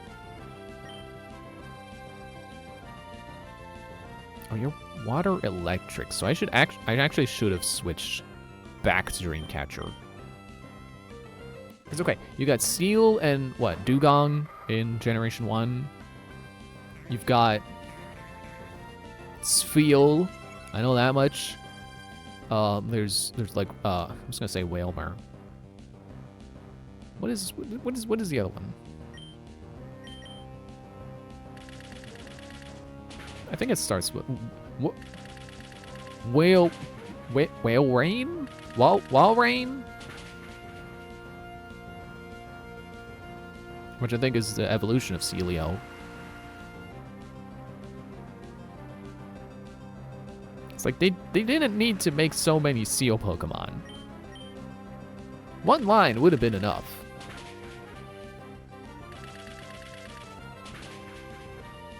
Again, people like to act like Pokemon's running out of ideas now. The first 3 or 4 generations were like, hey, we haven't done Seal before. How about a water ice Pokemon that's a Seal? Didn't have that in Generation 1. Oh, I got a clever name for it. We'll call it Seal.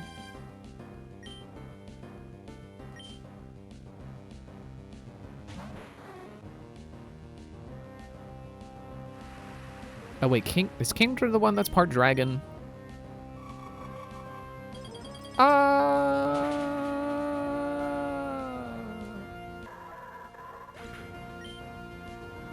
This may be a problem.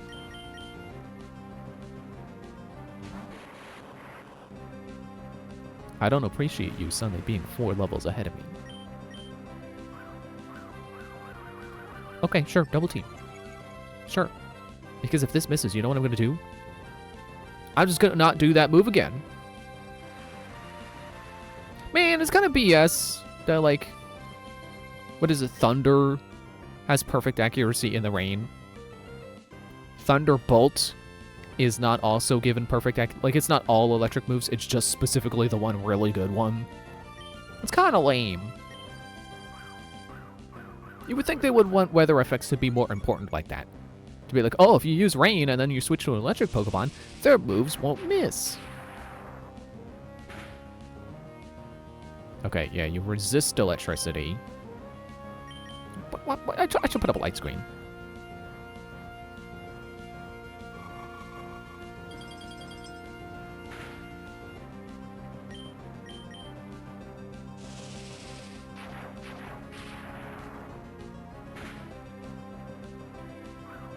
Yeah, go ahead. Keep double teaming. I don't care. I got moves that never miss. You think Shockwave's the only one?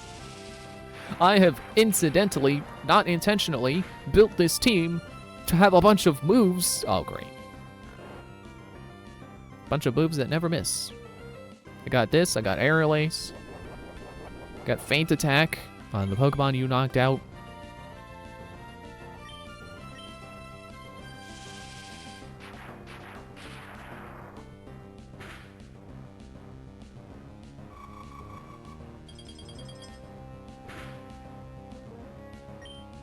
Does Water Ice even have a weakness? Or not Water Ice. Water Dragon.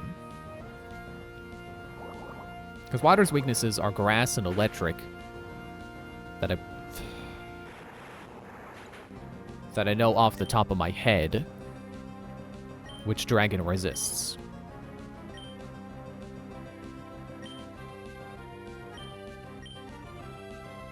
And then, you know, Dragon's weakness is Ice, which Water resists, I think. Although I guess Dragon's weak to itself, so that's its weakness. It's got one weakness, and it's Dragon.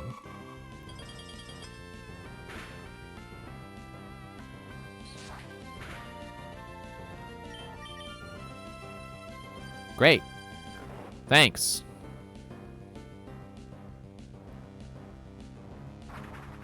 How many more times can you do that? 3?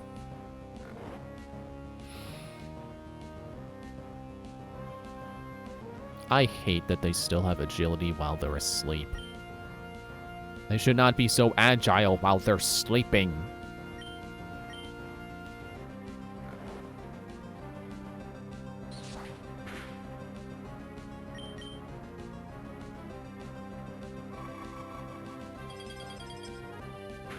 At least I've already spent most of my money on items.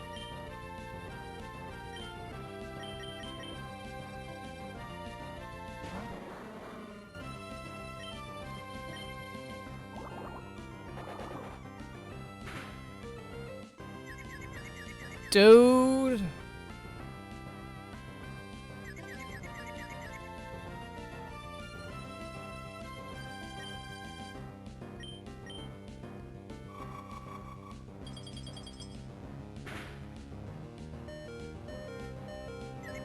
Please do Haze. Thank you. Get rid of its agility. I should have done that as soon as Galen came out, but I wasn't thinking. So Galen is toast. Why don't I bring back Marumari?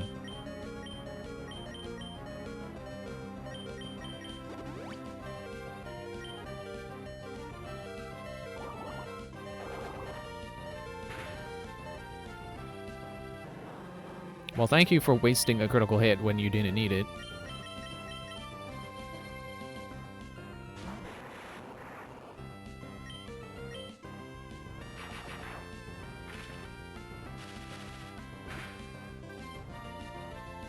I was hoping it would do more damage than that.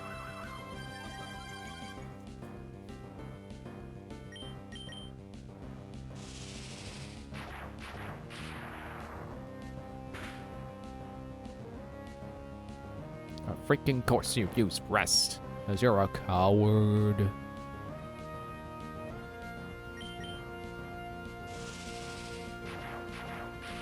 be so nice if I get a critical hit.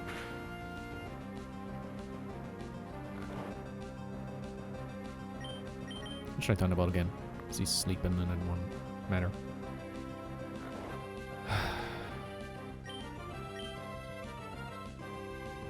I kind of want to start hitting him with Flash to make us both miss a lot.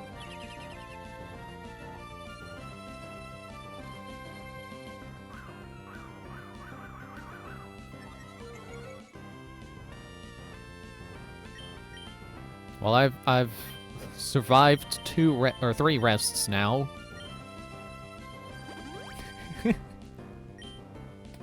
It's like fighting Arc Infinity. I just have to keep getting him to go into his heal state, and then I just have to run out his heal states. I have to defeat him so many times that his ability is like, okay, once you beat me again, you win.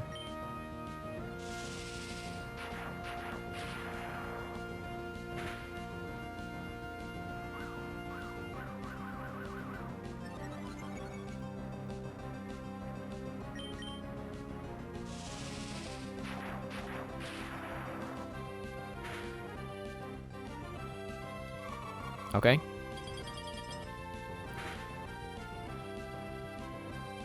Juan hasn't used any healing items yet, has he? So I have what, 2 more rests and a potion probably. I'll go for the Thunderbolt because yeah.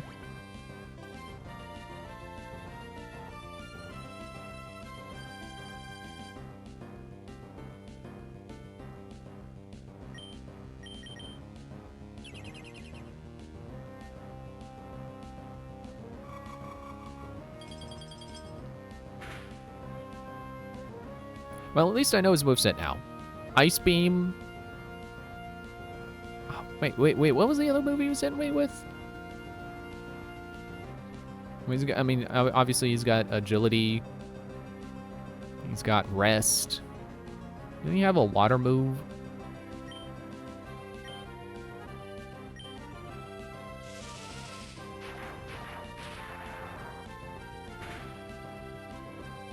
Yes! Critical! Take that!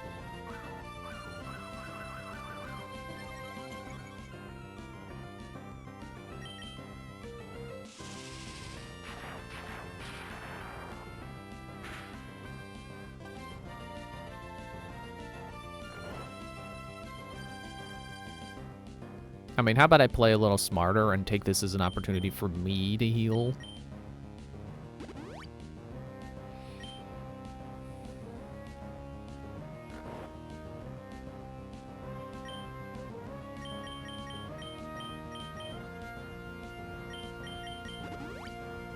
Not gonna lie, bringing Galen out to do a mist again, or haze or whatever it was, sounds kind of good. I would like to.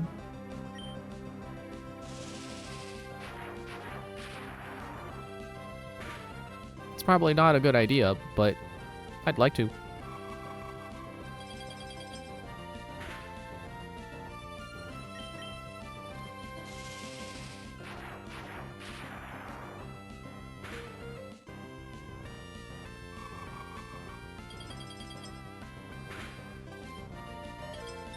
I knew it. I knew that was gonna freeze. Do the Hyper Potion first.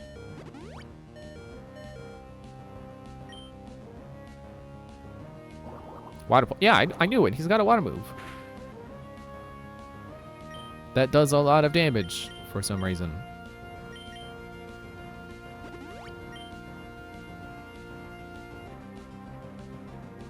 Well, I think that's his last rest.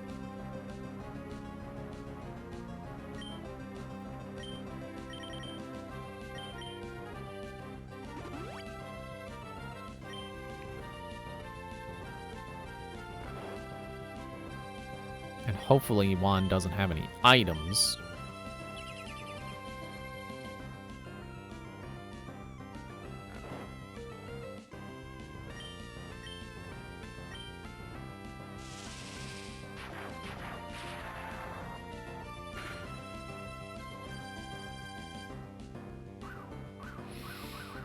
He woke up and shows evasion.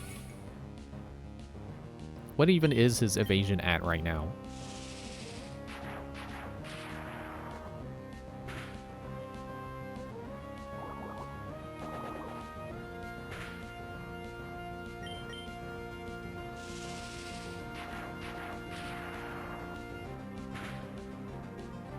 That would have been a great time for a... No, you can't rest again! Okay, surely now he's out of rests. I'll go for a Thunderbolt just in case it hits. No? Okay. Understandable, have a nice day.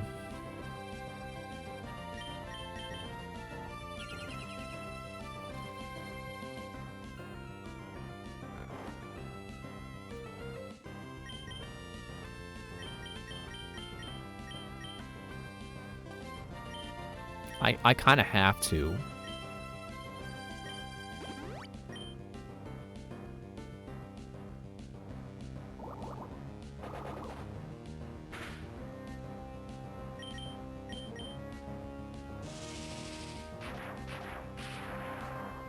More criticals would be nice, please.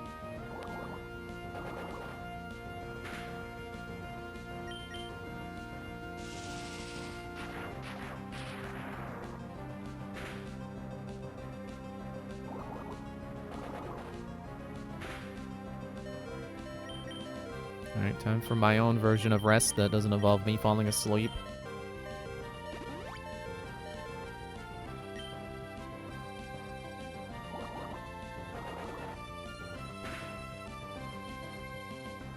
Great. At least I'm faster than you, so the light screen will always go up before your turn. Stop doing that! It should be illegal for you to be evasive and have rest.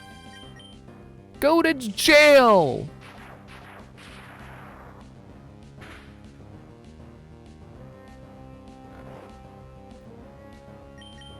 It should especially be illegal for a dragon type to be evasive and have rest.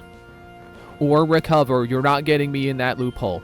You should not be able to evade and heal yourself for free.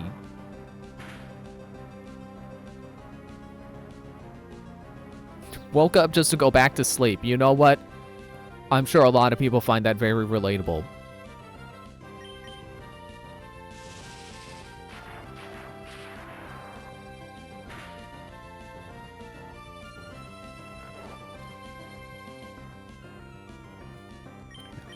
Put up the light screen.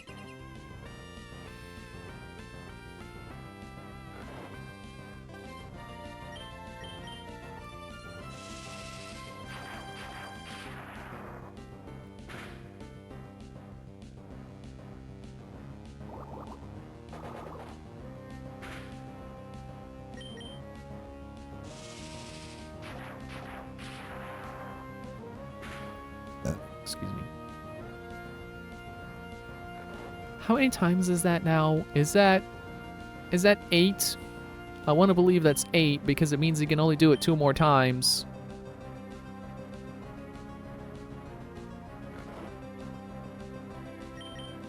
I'm just gonna go for Thunder because it's much stronger. Great. This isn't even an interesting challenge. It's just a stall fest. That's why it should be illegal. It's just stalling. That's not even a clever strategy. It's just stalling. It's like a different kind of offensive than Lance just having Hyper Beam on all of his dragons. Oh great! Oh, I'm confused because you're having such a great time right now. I'm not messing around with that.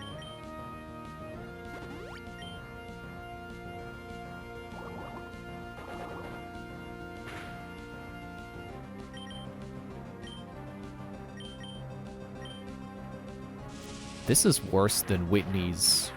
This is worse than Whitney's Miltank. I will say that. It's worse than the Miltank. Because at least the Miltank only has the one good move. Well, I mean, not the... It's rollout. Rollout is the thing you gotta worry about. It's not that it only has one good move. Like, it's a good move set in general. But there is a way to counter it. It's to bring in a fighting Pokemon. Once you do that, it's not scary. Screw you too!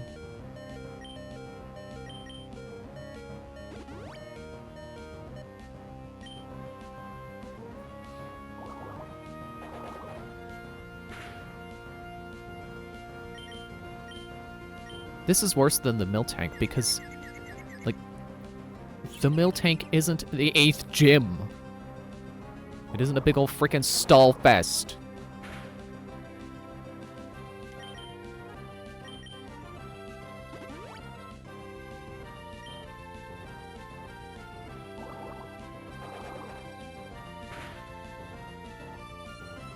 That Miltank was insane if you have the opposite gender Pokemon. I mean, yeah, that too.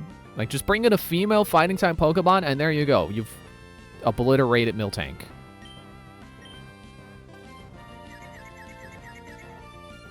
Right, I forgot you're confused.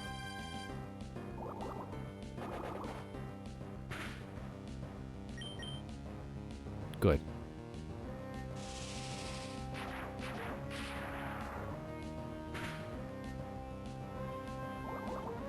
Like, it's a bulky Pokemon that jumped up in 4 levels. Like, you notice all the friggin' trainers before were like level 30, and now suddenly he's 4 levels ahead of me.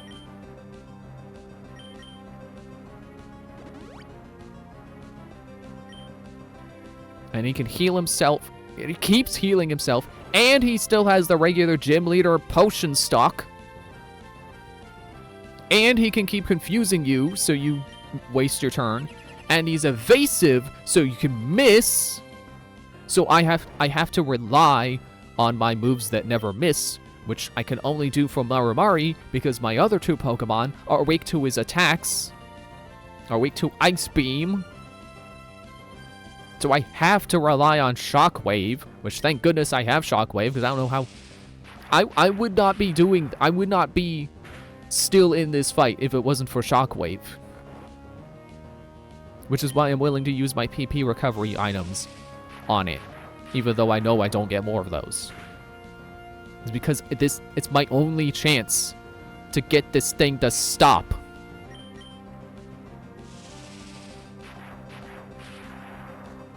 And I am seriously just sitting here praying for him to run out of PP on rest.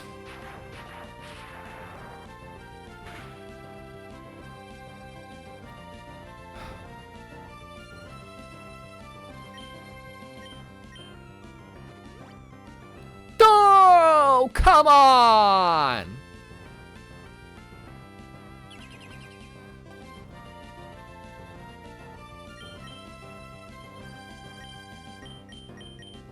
This is worse than the Miltank. I'm saying it. You heard it here first. Whitney? Whitney who? It's freaking Juan who's the problem.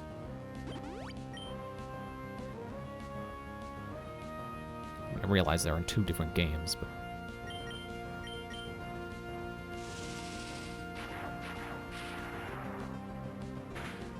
Because at least the thing with the Miltank is that that fight would end.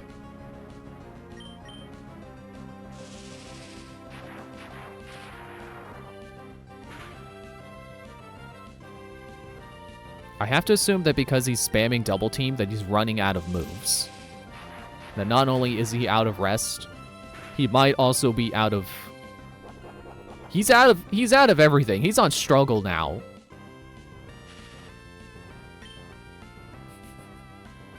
Finally. So now I could switch to someone else who could just tank the struggling, because I think it's either normal type or just like neutral damage, or typeless damage. So hypothetically, I could just switch to someone who's bulkier. But then I still have the problem of him being too evasive, so I think I can take one more struggle. Aw. I was hoping he would take himself out with the struggle. You know what? It's either Thunderbolt, Overkill, or... I'm going for Thunderbolt, Overkill, or he's gonna knock himself out. Because that would be Poetic Justice. I mean, maybe not cleanly Poetic Justice, but like, I feel better about it. You have no one to blame but yourself, you resting, stalling, stupid, freaking idiot, turd. Words. It wasn't even his last Pokemon! Jeez! Are you kidding me?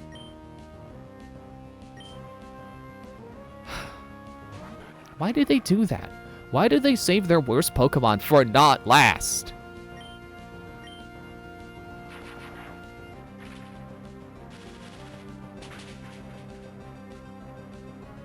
Get out of here, Crawdon. You're not relevant. I'm sure you're a fine Pokemon, but you're not Kingdra.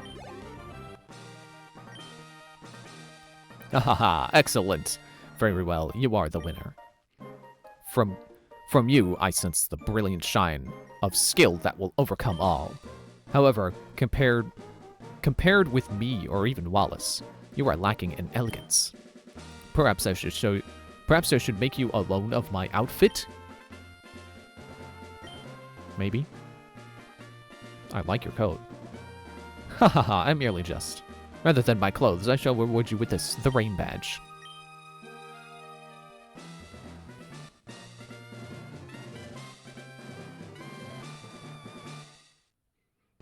Well, assuming we're not gonna go find Rayquaza now, and that's like post-game, the next hour and a half is gonna be Victory Road. Having the Rain Badge shall assure you the full obedience of all your Pokemon to your every command. The Rain Badge also allows the use of the HM Move Waterfall to scale waterfalls of walls of cascading water. And so that you never forget the battle we shared. I'm sure I won't. Kingdra, take this.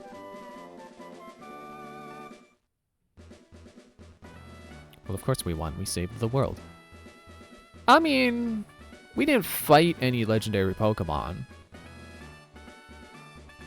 The technical machine I have handed you contains Water Pulse. In use, it will occasionally confuse the target with ultrasonic waves. I don't want your phone number. Don't call me. I never want to see you again. You or your Kingdra. If I ever see you again, you better not have a Kingdra. I guess that's just grounds for me to have a dragon when we do Omega Ruby, just in case they bring Juan back. Excuse me. I don't think Omega Ruby and Alpha Sapphire are based off of Emerald, but they could be. I don't remember.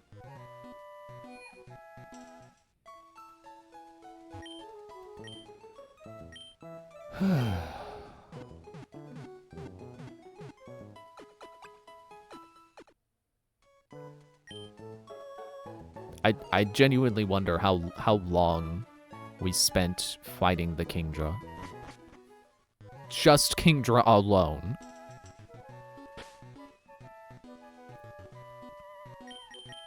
Okay. Yeah, I'm just gonna assume I can go to Victory Road now. That's not where Fly is. So what I'm gonna do is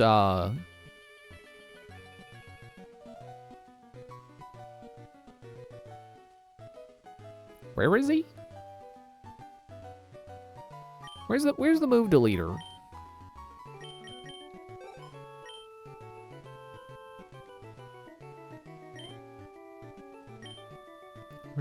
Where's the thing that tells you what things are where?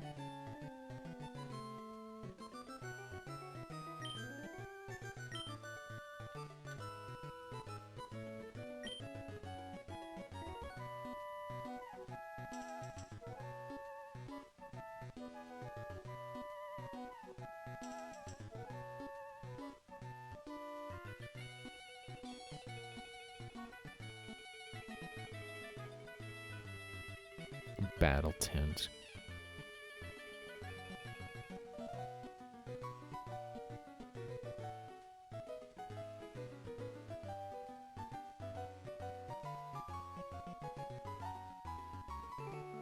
I guess it doesn't have a thing to tell you who's in the town. What are the purple dots?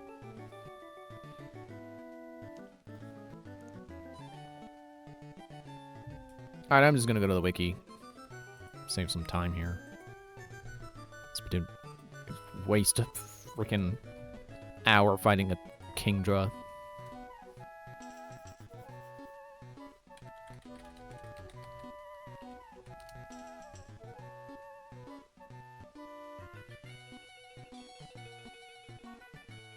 Lily Cove. Oh, right. It's next to the department store. The Depato, if you're saying it in Japanese. Depato.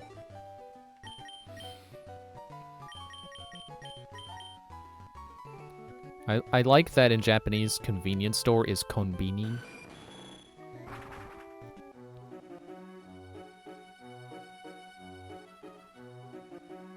Like I just like that it's not even the full word convenience store.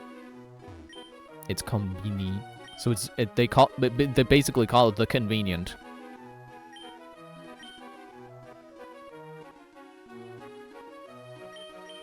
All right. So you're getting rid of dive. And if I end up if I still need dive for something, I can just come back, delete waterfall, and put dive back on.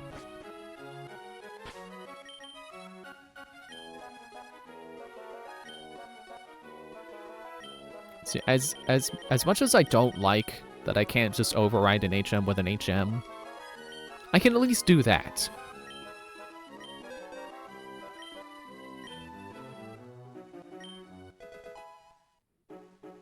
It's not as convenient, but it works.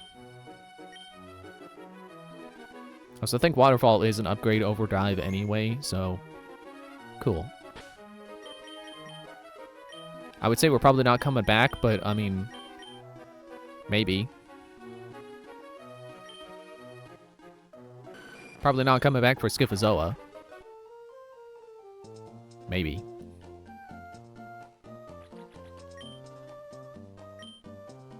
I should have bought more potions and stuff while I was in Lily Cove. Let me at least climb the waterfall so I can get the fast travel. It's Tentacool. Oh no, I mean a Wingull. Oh no.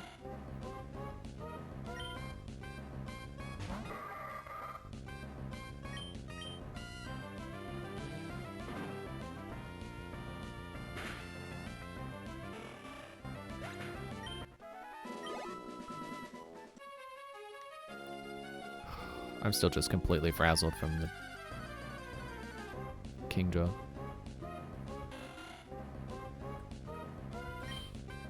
What do I even say anymore? I said everything there is to say while fighting Kingdra.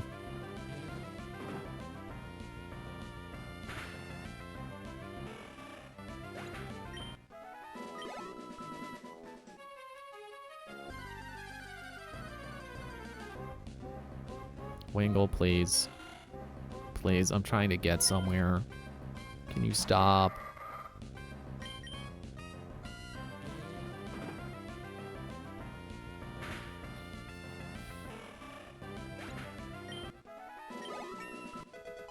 Level 41, yay. Level 41,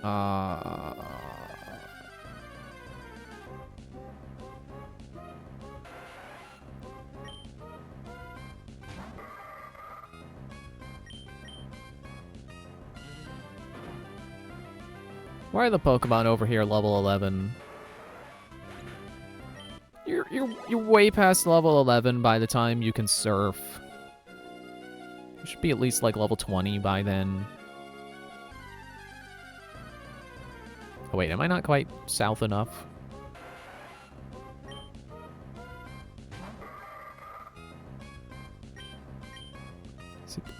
I'll take 27. 27's fine.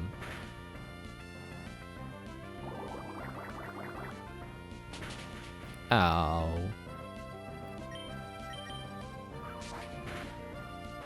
You know, it's kind of weird to me how long Swiftblade was sitting at level 40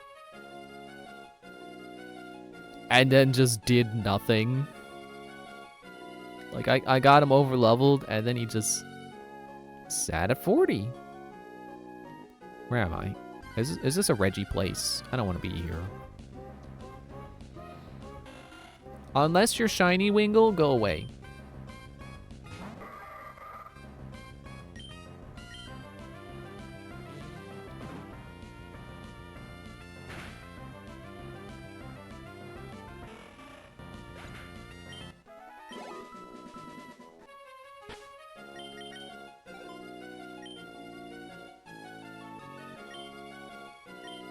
I'm almost there.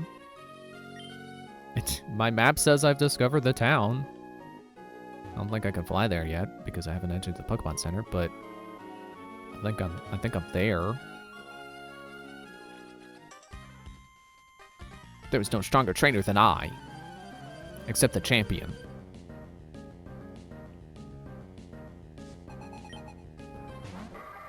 All right, Ruben, time to put you in your place.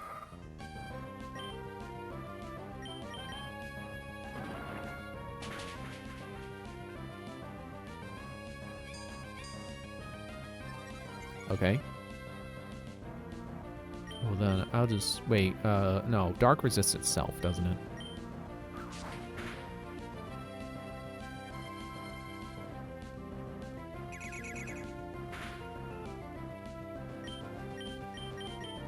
I'll just keep going for the Rock Smash. Excuse me.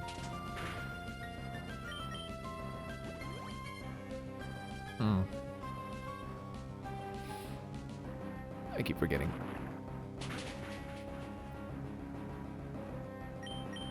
You know, to think that if I had done worse against Juan's other Pokemon, you know, if I hadn't defeated them without him using items on them, he wouldn't have had items for Kingdra. Kingdra would have been easier if I did worse on earlier Pokemon.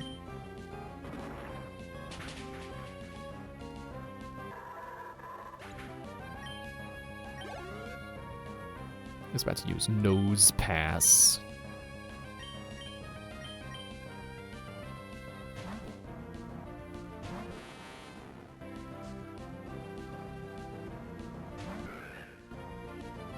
Lulu, skip to Lulu. Now he looks like he's whistling.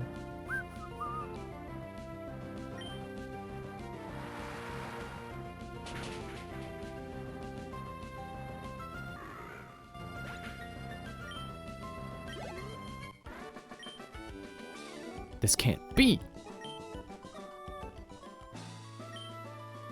There probably is no stronger trainer than you.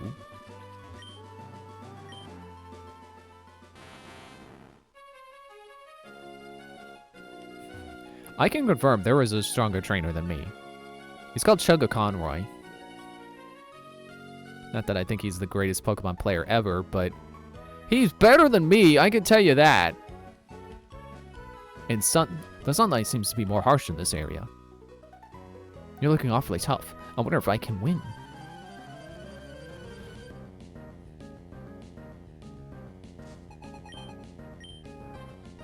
Yeah, I'm sure anyone who's grown up with Pokemon, probably better trainer than me, stronger trainer than me.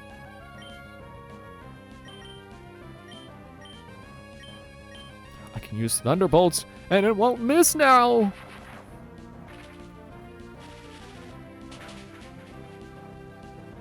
Oh, it feels good.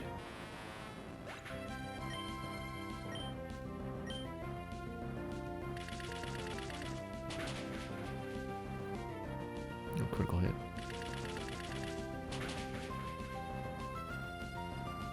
Well, don't stop.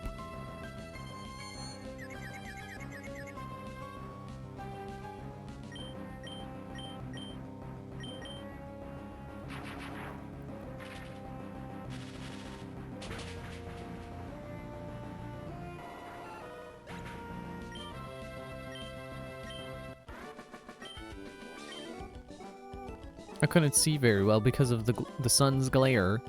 Yeah, and your controller wasn't working right too, huh? Ouch! I guess it was impossible to win.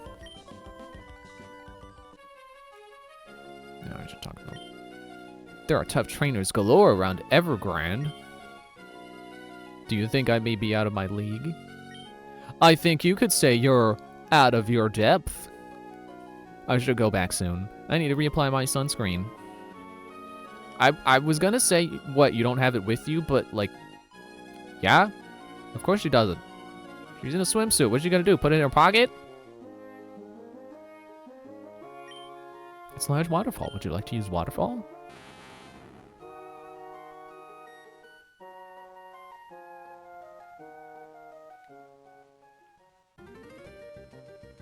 Okay. Pokemon Center. We get a little heal. Then we go back to Lily Cove. We buy enough items to recover from Kingdra.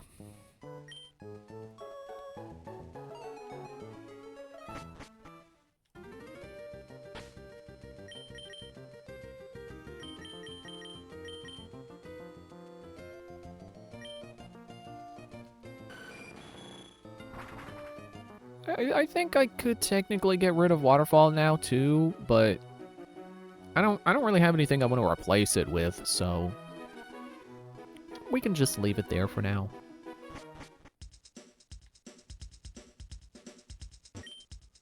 I don't know why that makes me think of the box from Five Nights at Freddy's 4, where it's like, some things are best left forgotten for now. And then you never open the box, so things are just forgotten forever. Wait.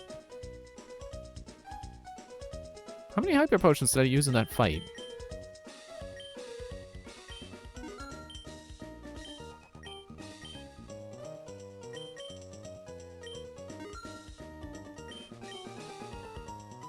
I'll top up on full heals and then, I guess I'll just spend the remaining on Hyper Potions.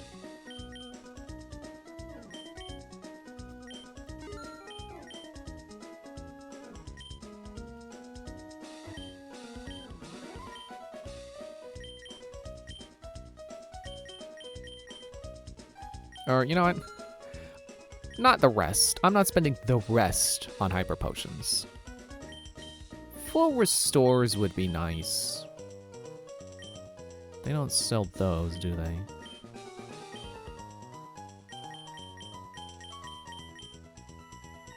I could buy a Flaffy Tail. Flee from any wild Pokemon battle. I thought Pokédoll was supposed to be your get out of battle free card. I guess they did Flaffy Tail in this game, so it's not to be confused with the dolls that you can decorate with.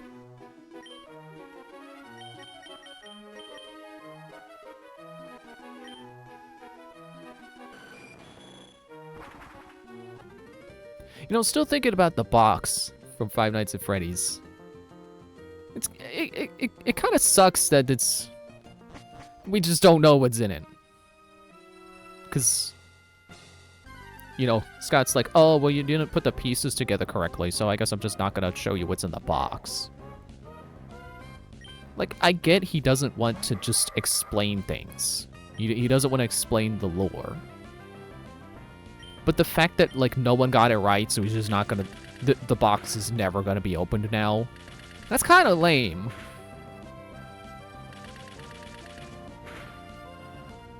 Like, normally, when he doesn't want to explain... When Scott Cawthon doesn't want to explain something for Five Nights at Freddy's lore, it's like... It's like the Lord of the Rings meme. It's like, okay then, keep your secrets. But the box specifically is like... Come on.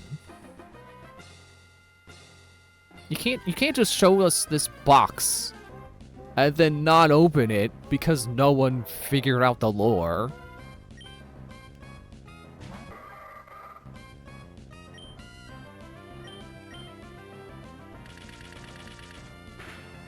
Like, I'm not one to be like, oh, Five Nights at Freddy's lore is confusing. It's like, no, it's not. There's ghosts and haunted robots and the evil purple murderer guy. It's all pretty straightforward. But Five Nights at Freddy's 4 definitely is a case where the storytelling definitely could have been better. And honestly, I would say it's not the community's fault that no one put the pieces together correctly. I think it kind of was not a well put together story. Ow. Did I mention I love Victory Road?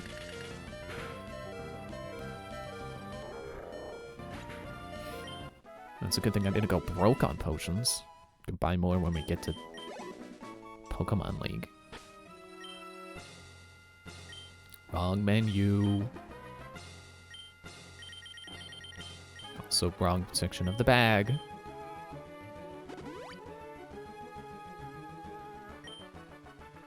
I should have just gotten rid of these things. I don't need them anymore. They're just clutter now.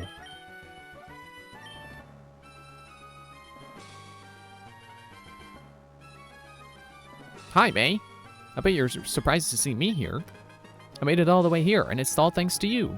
May, losing to you that time made me stronger. But I'm not gonna lose anymore. I'm gonna win for the Pokemon who gave me courage and strength. Okay, here I come. Oh, so did they... Yeah, Wally. I was gonna call him Wallace. There's two Wallies in this game. There's Wallace and then there's Wally. Wasn't Wally originally a fight at the end of Victory Road? And now they've moved him to the beginning, I think? Very welcome change.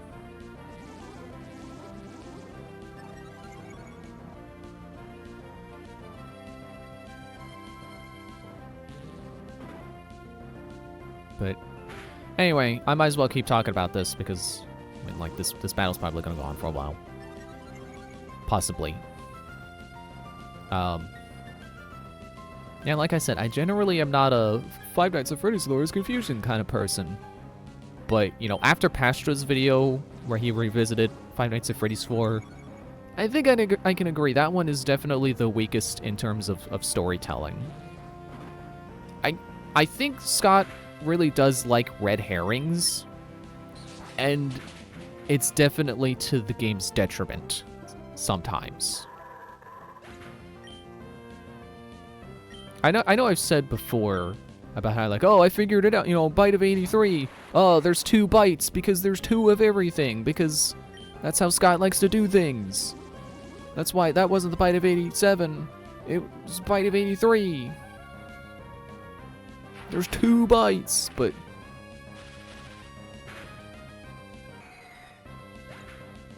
Actually, I don't fully remember my argument for, like, oh yeah, there's definitely 2 bites.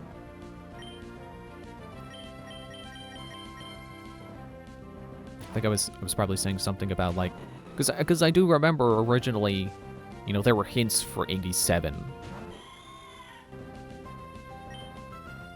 But I don't know. Maybe Scott realized it didn't make sense for, oh, okay, you have Q-Chime. That it didn't make sense for the bite to happen when the toy animatronics weren't around, because, you know, that was the whole thing. I stopped clicking. I didn't read. It looked like it said charcuterie. What Pokemon's name resembles charcuterie? I don't remember. Oh, charcuterie. Carnivore. Of course.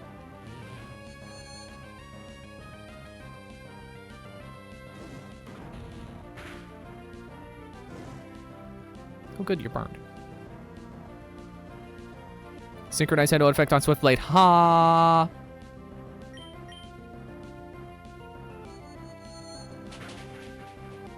You know, honestly, right now, I don't... Thanks. Honestly, right now, I don't fully remember what Pastra's points were with talking about how mishandled the, you know, how confusing the story is in that game.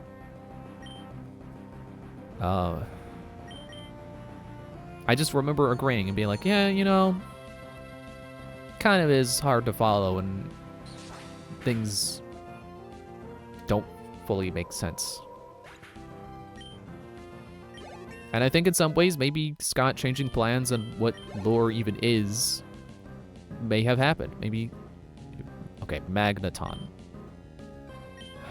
Okay, do I have a second Pokemon for dealing with Steel? Because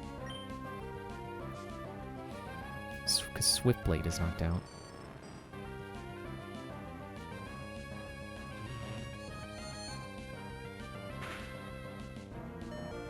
Great.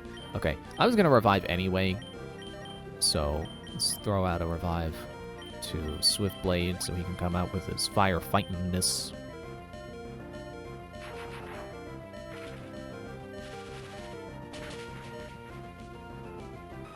But yeah, you know, Bite of 87, that's not the only thing in that game that feels misleading. Because, like, well, what about the Crying Child's design? It's definitely, he's definitely designed to resemble the puppet. But hey, guess what? A couple of games later, we would go on to be like, oh no, actually, the puppet is possessed by a girl named Charlie.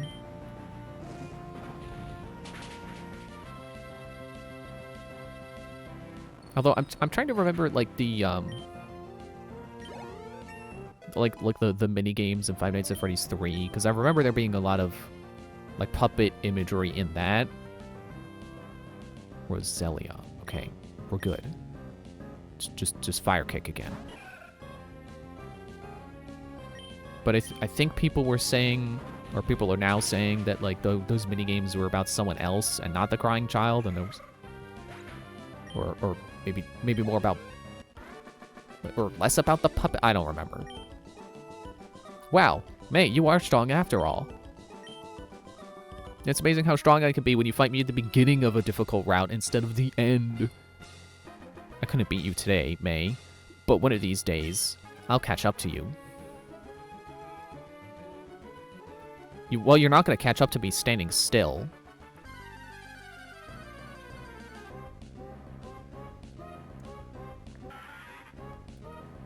Alright, who's fighting Loudred? I don't know. Marumari, alright.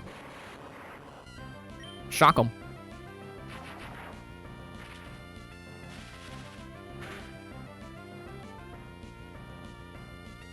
Okay, you know, I feel like this is the most fair way I can put, you know, how Five Nights at Freddy's 4 turned out. I feel like it's gotta be one of those cases where Scott designed something that made sense to him. You know, all the hints make sense to him because he knows the full picture. He knows what he was trying to say.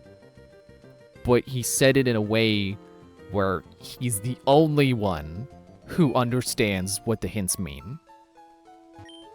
You know what I mean? Like one of those situations where to you as the creator it makes perfect sense, but because you already know what it's supposed to mean, you can't see that actually it doesn't make any sense. Alright, I'm putting away my items. I don't need the awakening and the paralyzed heals and the antidotes. Like, I mean, sure, eventually I would get poisoned or put to sleep, but I don't need to keep hanging on to them. They're just clutter at this point. I've got how many? I've got 40 full restore or full heals. I don't need those. I don't need the others. Max revive, max potion, full restore, max elixir. Okay. We're good. We're ready. Encoding overloaded. Great. Chill out. I'll let Stormwing take the charge. Take the lead.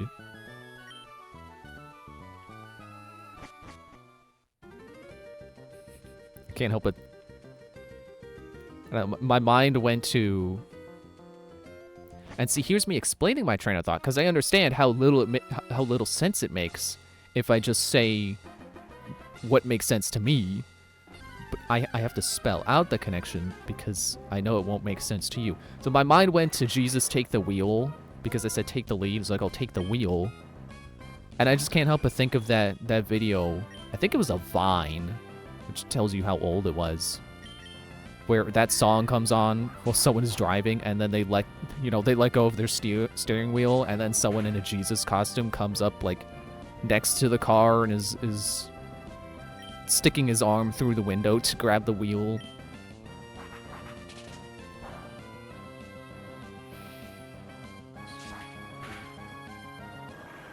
Which also, that reminds me, I saw someone dressed as Jesus at Too Many Games. I can say I saw Jesus.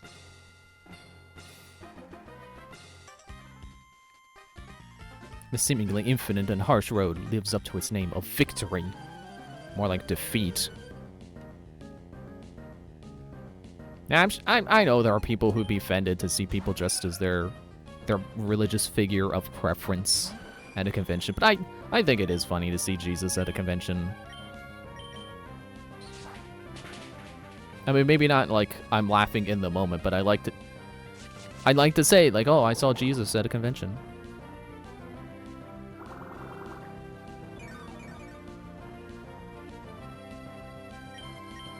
And enjoy your route. Oh, well, yeah, cool trainer, you're gonna have full restore. Enjoy your routes, it's not gonna matter.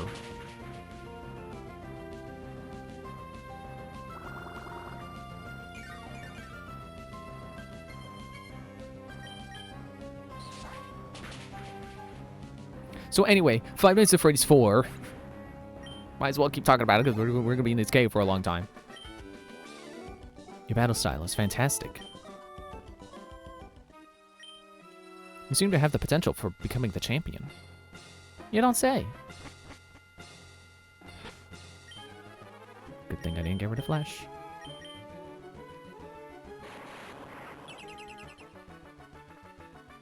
Oh, I thought it extends farther than that. Right, these freaking strength boulders. So one of the hints, I think, is the best example for, like, it probably makes perfect sense to Scott himself, but to anyone else, it just, like, what? I remember one of the hints he gave for the lore during, like, a charity stream was, like, in one of the mini games, why would the tiny toy Chica be missing her beak? You know, one of those hints that led to Dream Theory that made everyone think that, you know, all of Five Nights at Freddy's was just a dream. Like, what does that hint even mean? What could it even mean? What relevance does it even have that the toy Chica is missing its beak? Like, what does that have to do with the child who's got his frontal lobe bitten off during 83, because it's not 87? Because there were 2 bites.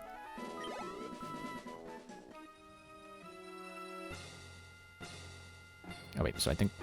No, not... Wait, okay, you know, I'm definitely lost. I definitely don't remember where I'm going. Hi, Hariyama.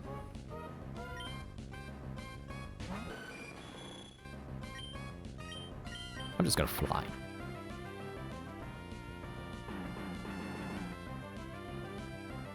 Like, that hint was, like I said, it, you know, people took that and ran with it. It was like, oh, it's missing its beak because, you know, just like in Five Nights at Freddy's 2, you know, Toy Chica removes her beak when she leaves the stage, which means, oh, maybe the, you know, crying child made it up and, you know, it was all a dream.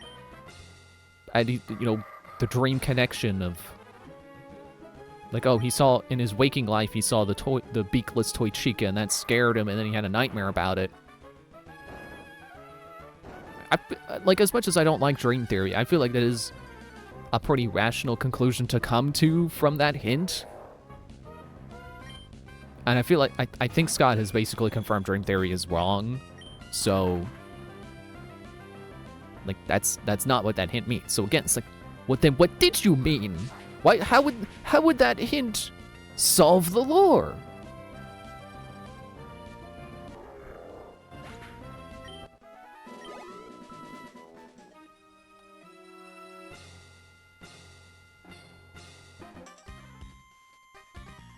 To win your way through the Pokemon League, you need the trust of your Pokemon. And then, you know, there's the problem of trying to distinguish what's meant to be just an Easter egg and what is supposed to be an actual, like, meaningful hint. Because, like, sure, there's a child who resembles Balloon Boy. Is it an Easter egg? Or is it supposed to be heavy lore implications? And again, connecting back to Dream Theory, did the crying child see the kid who looked like Balloon Boy and then dream up Balloon Boy?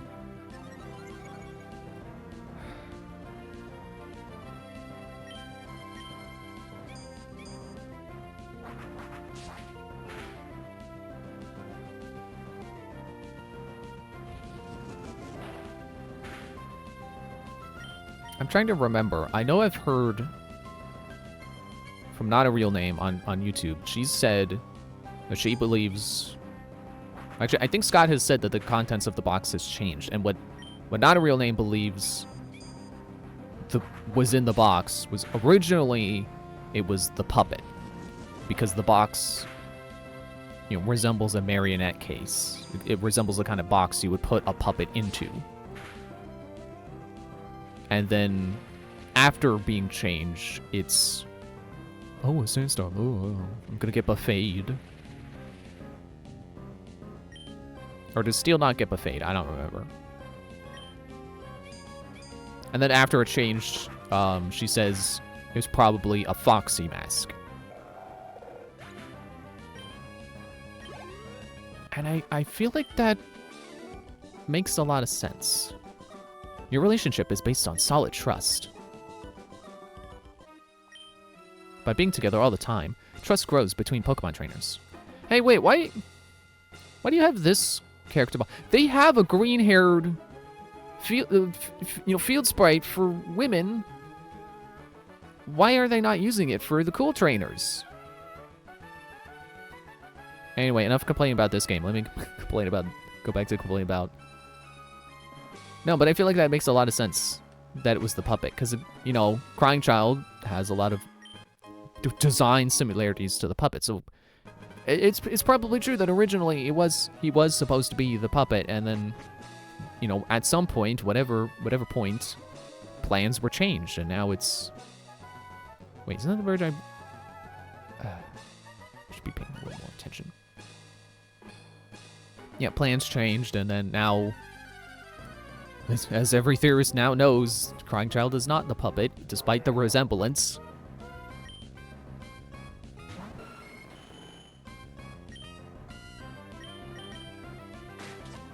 Oh, great. Thanks. Thanks for wasting my time. Yeah, I think it... Okay, yo. Let's just think about Five Nights at Freddy's 4 as an explanation for the puppet. Oh, great, thanks.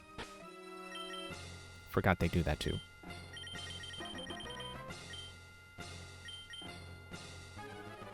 It's like, for one thing, the puppet doesn't show up anywhere in that game. It would make more sense if, like... Oh, right, I haven't fought you yet. The thought that I'm getting closer to the Pokemon League. I'm getting stage fright. Like, the box would have been, like, the only time we see the puppet in that game. If it actually opened and is like, oh, look, it's the puppet!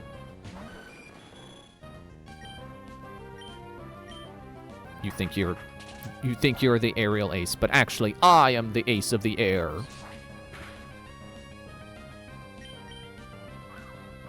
Like, I don't know, maybe Scott realized that, like...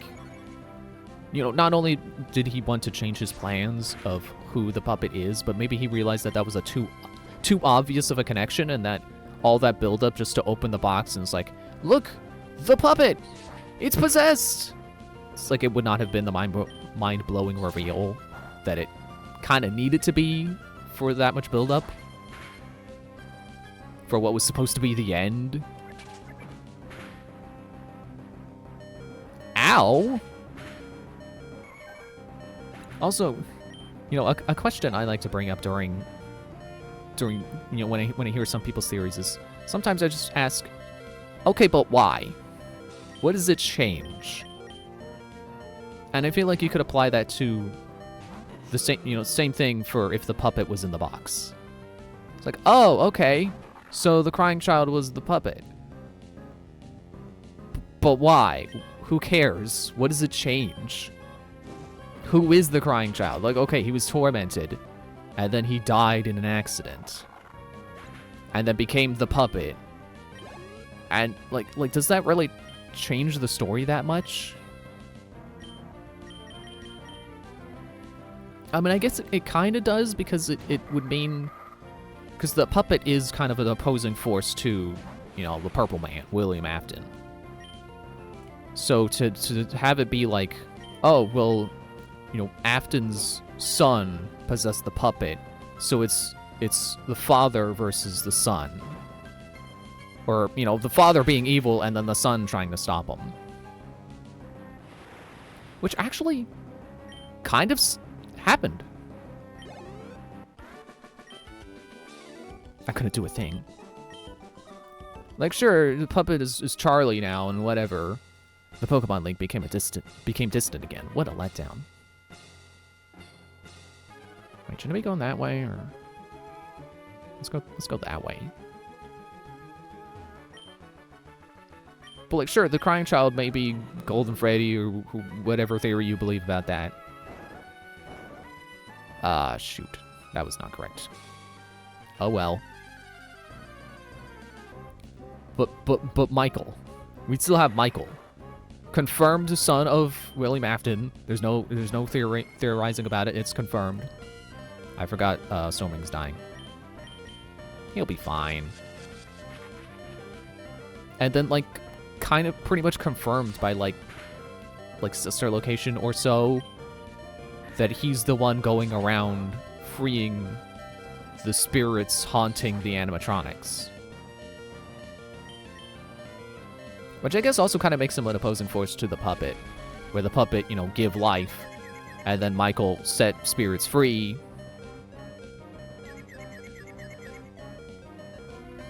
Don't. Okay.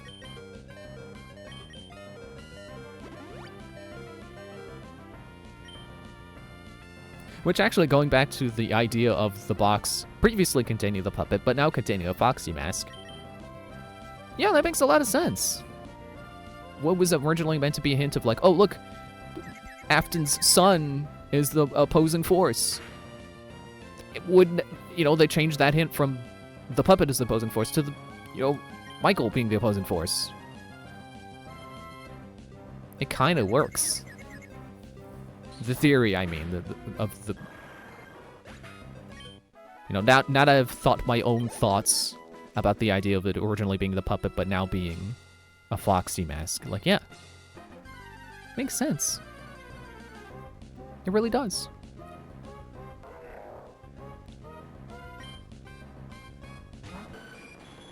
I mean, I guess it's not, like, fully confirmed that Michael is the guy you play as in every game. I feel like it makes a lot of sense. It just feels right, you know?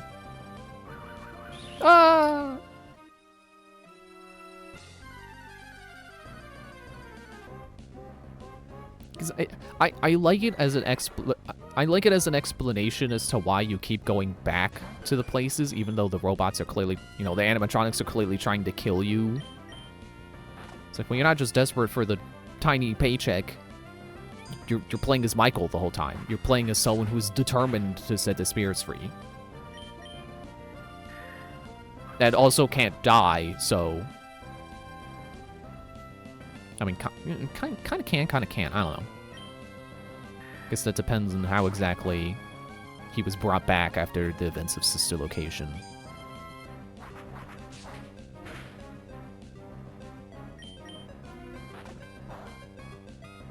I mean, I guess you could ask the question of, like, okay, but, like, he sets fire to places, so why does he wait 5 nights?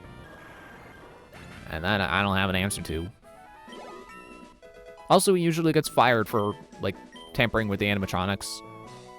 So, I don't know, maybe he's not going to the places to burn them down. Maybe he's... Maybe originally he's going to the places to see what he can do and tamper with the animatronics, and then gets fired. And then eventually, you know, at least circa Five Nights at Freddy's 3, he realizes, oh, I gotta burn the places down.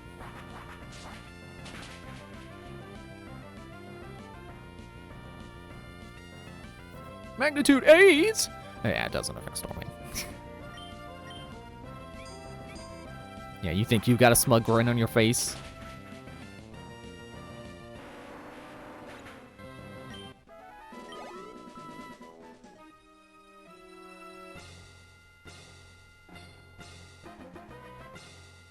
I already went that way, didn't I?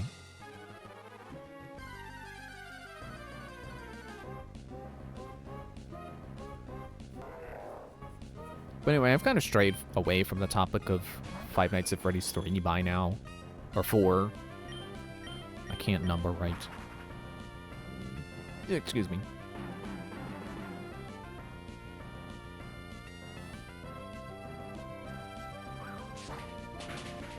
Oh, you know another problem that game has with conveying its story? You know, so there's the thing of like, oh, well, it's hard to tell what's an Easter egg and what's supposed to be a hint. There is a scene where the graphical style, I think, gets in the way of conveying the story. Because, so there's a scene where it's the crying child locked in the parts and service room. So he's locked up with all the animatronic parts around. And there's a suit on the ground. And people say that there's a dead body in there. But it could just be, okay, bye. It could just be the way the suit is drawn, that it's like, it's supposed to be a headless suit. And the way it was, when I say drawn, I mean, I guess sprites are drawn. You know, the way it's rendered, it's unclear whether that is supposed to be hair sticking out, or maybe it's supposed to be string, or like loose threads to like the neck hole of the suit. Maybe it's supposed to be springs, you know, robot parts spilling out of the neck hole. And again, I know Scott likes to leave his, you know, have his secrets. I feel like he could at least help us a little bit, trying to help clear up, like, okay, what things are supposed to be Easter eggs, what things are, you know, being misinterpreted because of the way the sprite is drawn.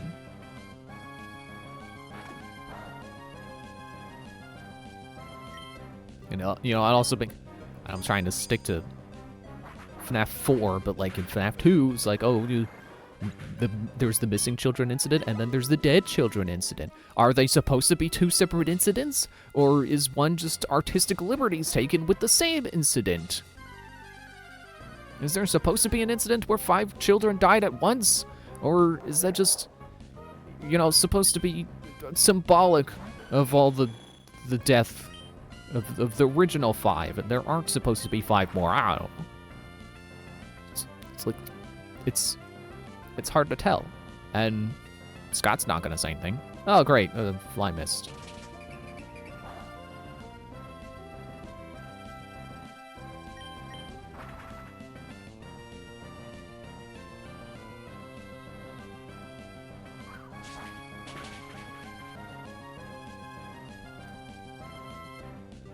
And then, you know, there's also the problem of, like, sometimes there are hints to future things in previous games, and sometimes there aren't hints.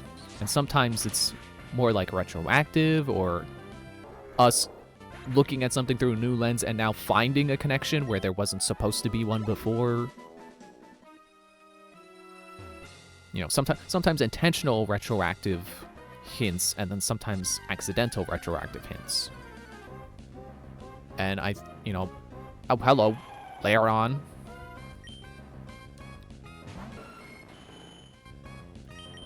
You know, one thing I think of is well,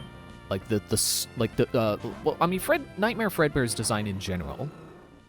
Like, you could say, like, oh, well, now that we know sister location,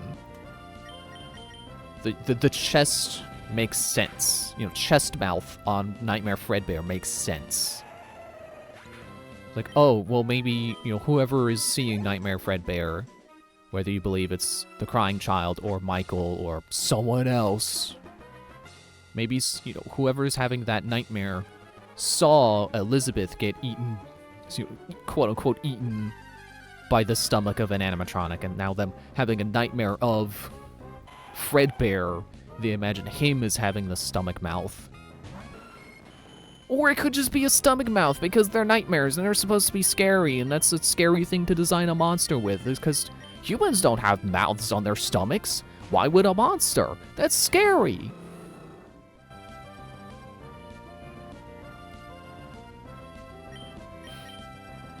I guess that's my... I guess to summarize my... like, not summarize as in I'm gonna stop talking, because, like, we're not done yet. I can keep rambling. But a good summary of my thought... Okay, thanks for knocking yourself out. A good summary on how I feel about the lore is I don't agree that it's convoluted or confusing, but I do agree it's messy. I definitely agree that there are things that make it difficult to discern what is a concrete truth, but I also feel like a lot of it is intentional. I feel like there are intentionally a lot of unanswered questions, and I think that's something people talk about when they talk about it being too confusing or too convoluted. It's because there's a lot of unanswered questions, and then the next game comes out and it doesn't answer those questions. It just gives us more questions. Well, I think that's by design, because, let's not forget the time Star Wars introduced midichlorians. Sometimes people don't want an explanation. Sometimes people just want to believe what their headcanon is. And I think for Five Nights at Freddy's in particular, that's a good thing. I think preserving people's headcanons is important. Ow.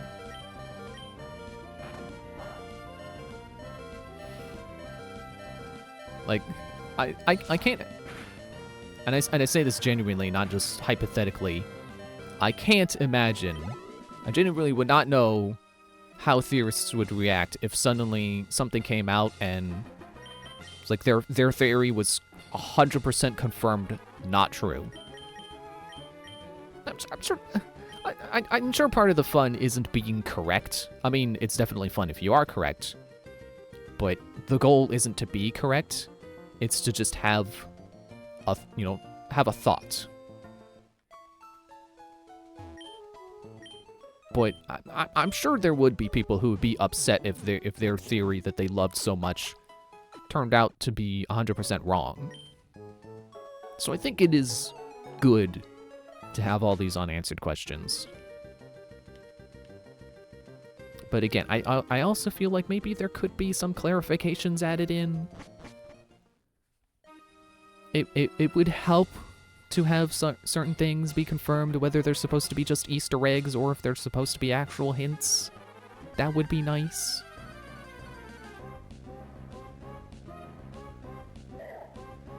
Whoa.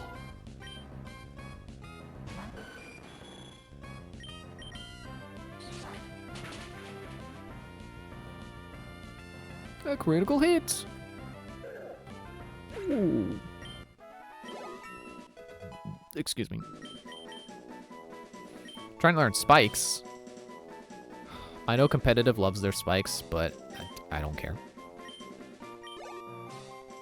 What do I look like? A guy who follows the meta?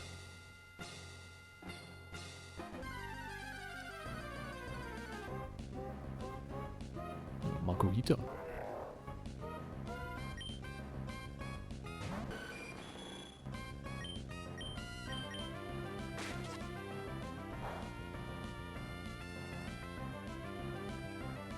Oh, come on.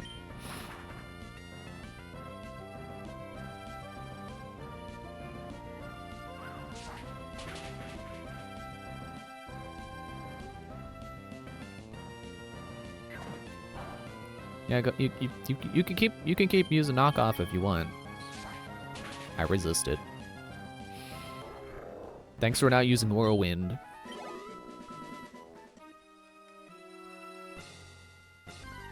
I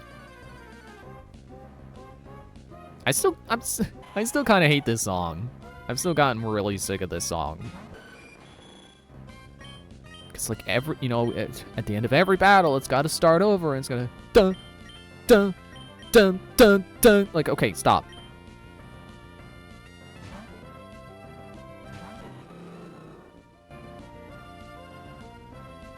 Good.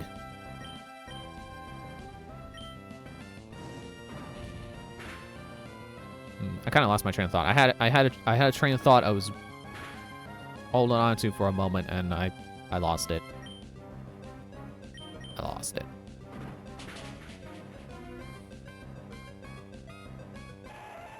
Oh, it was I was just thinking about one of those theory things that I feel like doesn't really matter as much as people maybe think it does. The order of events. It's like some people wonder, like, okay, when did Sister Location happen? When did, who died first? It's like, doesn't really matter. Does it really change much? I mean, I guess it kind of would, but not in a way I think can be confirmed. In fact, I think it would. I think it's kind of deconfirmed. Let's just say the best outcome, because there's the thought of like, like maybe, maybe Afton, like maybe the crying child died first as a total accident. And then Afton is like, I'm going to put you back together. Because like, oh, maybe Afton is a good father. Which is the part that I have a problem with. Because by now, I think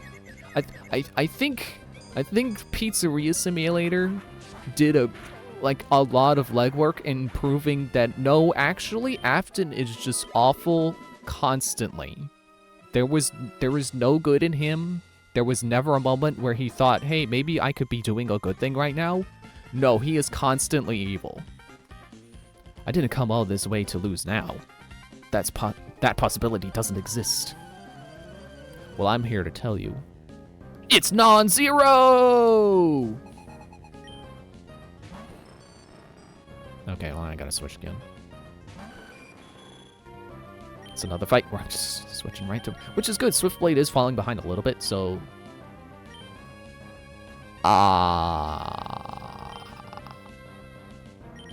Darn. Does it resist itself? I think it does. Darn. It resists flying, doesn't it? Ow, ow, ow, ow, ow, ow.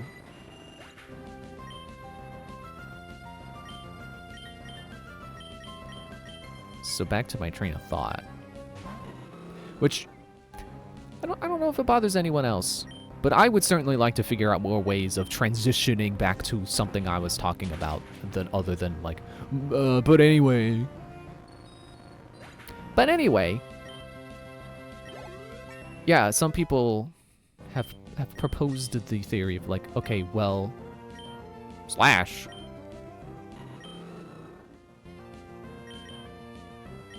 But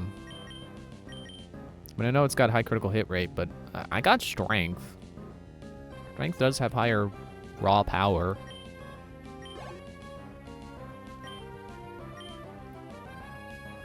Well, here's why I would switch to Stormwing if you wasn't knocked out.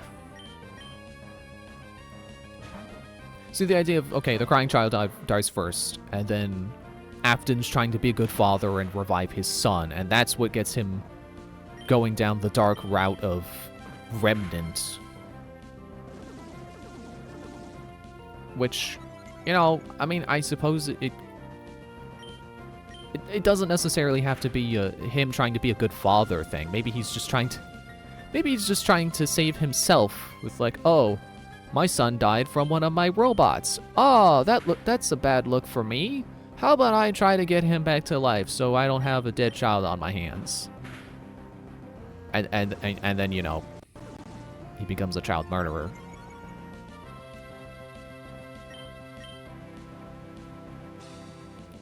I think the other option, well, one of the other options, I guess Elizabeth could have died first, and then that could have also spurred him into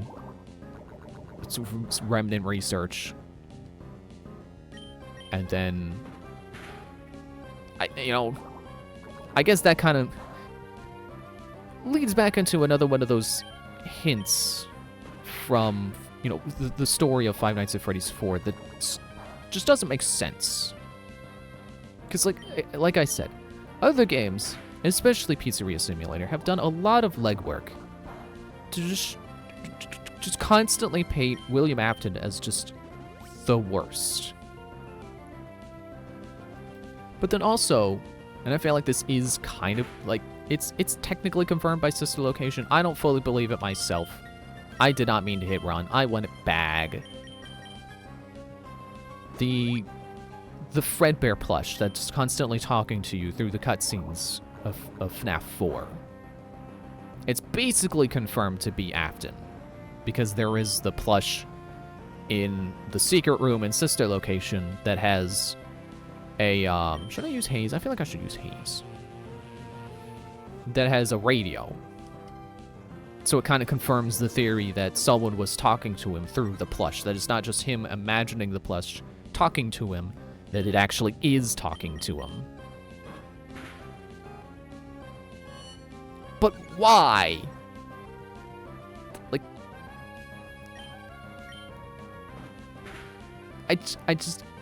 I really think Scott can't blame us for not getting FNAF 4's story, because it doesn't connect. It just doesn't. I'm sorry, but it doesn't. Because, like, okay, if that's Afton, why? What is he doing? He's a terrible father, so why is he trying to, have this friendly plush speaking to his son, encouraging him, when he himself directly would be terrible to him? It just doesn't make sense. Why would a Wookiee live on the Forest Moon Endor? It just does not make sense.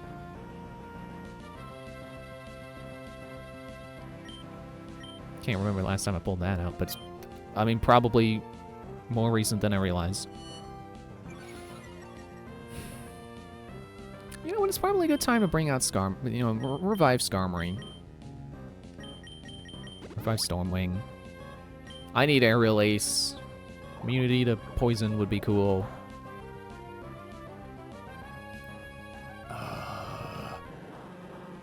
Where were these critical hits when I was fighting Kingdra?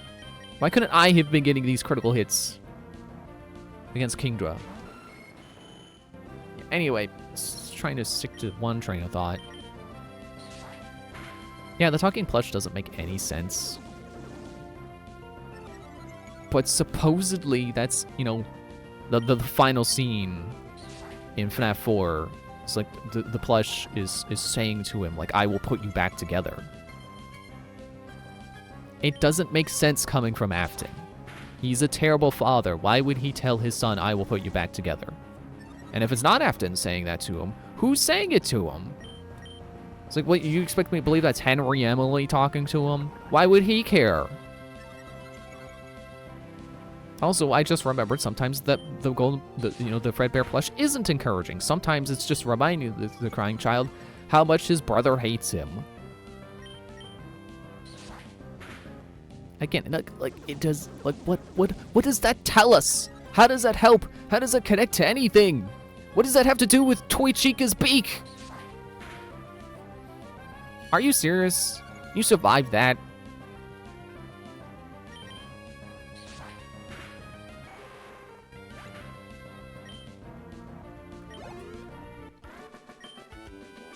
Impossible.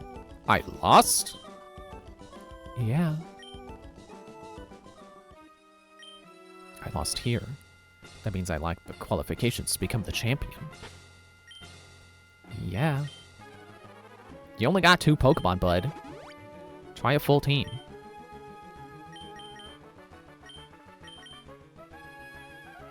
Maybe you don't need hyper potions right now.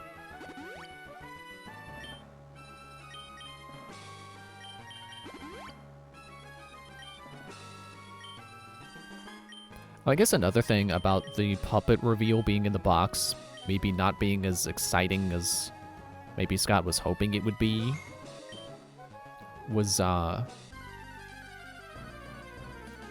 like, maybe the twist was supposed to be, maybe that reveal was supposed to explain, like, oh, actually, the puppet isn't evil. Which I think people kind of already figured out before FNAF 4, so...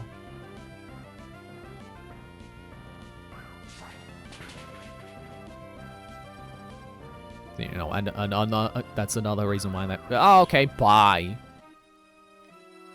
Another reason why that reveal just wouldn't have been... It's seriously the entrance. Alright, well, time to go back and heal. I know I just used up a bunch of a handful of potions, but it's fine. I need my PP back anyway, so... It's like, sure, Five Nights at Freddy's 2 does kind of frame the puppet as an antagonist. At least in, like, the core gameplay, because, you know, obviously, it will kill you if you don't line the music box. And you get those cutscenes where you're seeing through the eyes of Freddy. And, you know, the puppet is, like, in your face. But... I don't know, I feel like people kind of figured out that, like, yeah, give gifts, give life. The puppet is why the animatronics are haunted. The puppet was trying to do good. Trying to undo the death.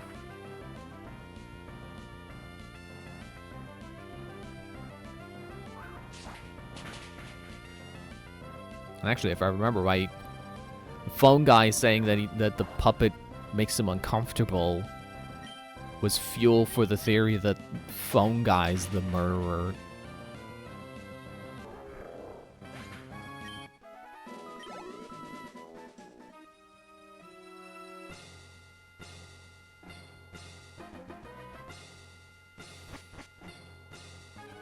Right, I gotta do Flash again because I left.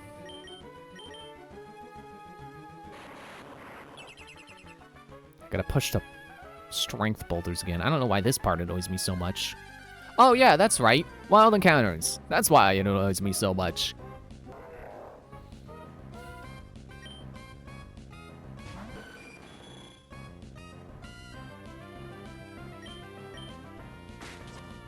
Ah.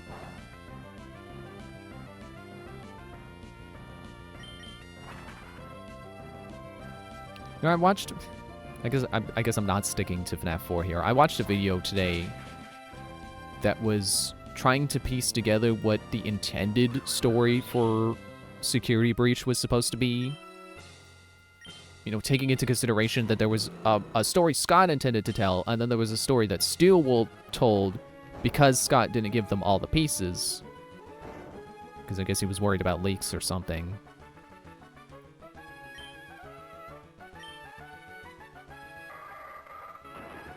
And, you know, I don't know how correct that video was. Because there are certain things that I feel were inaccurate about it, but I don't know if that's just because I'm going off of the story as I know it from what Steelwool told, or if there really are just inconsistencies with what they were getting at.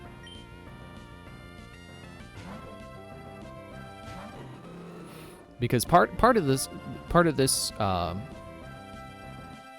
this supposed version of, like, oh, this is what Scott meant to tell, the story he meant to tell, was that Gregory was possessed by Glitchtrap and manipulating Vanessa.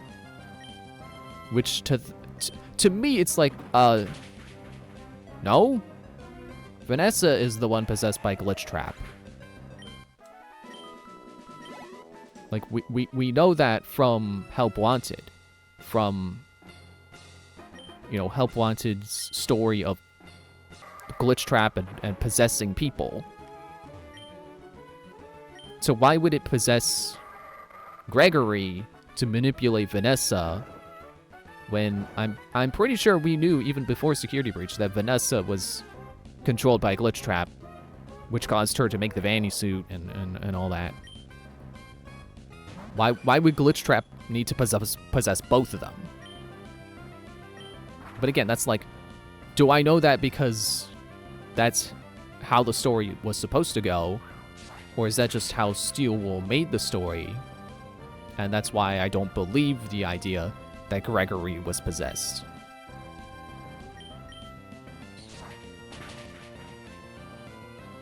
Get out of here, Hariyama.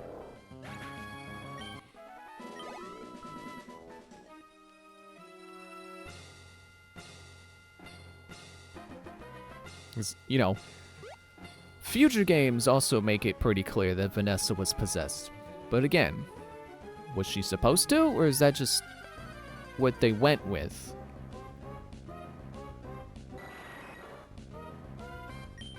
It's one of the things they point to as proof that Gregory was possessed and was the one manipulating Vanessa is the therapist tapes.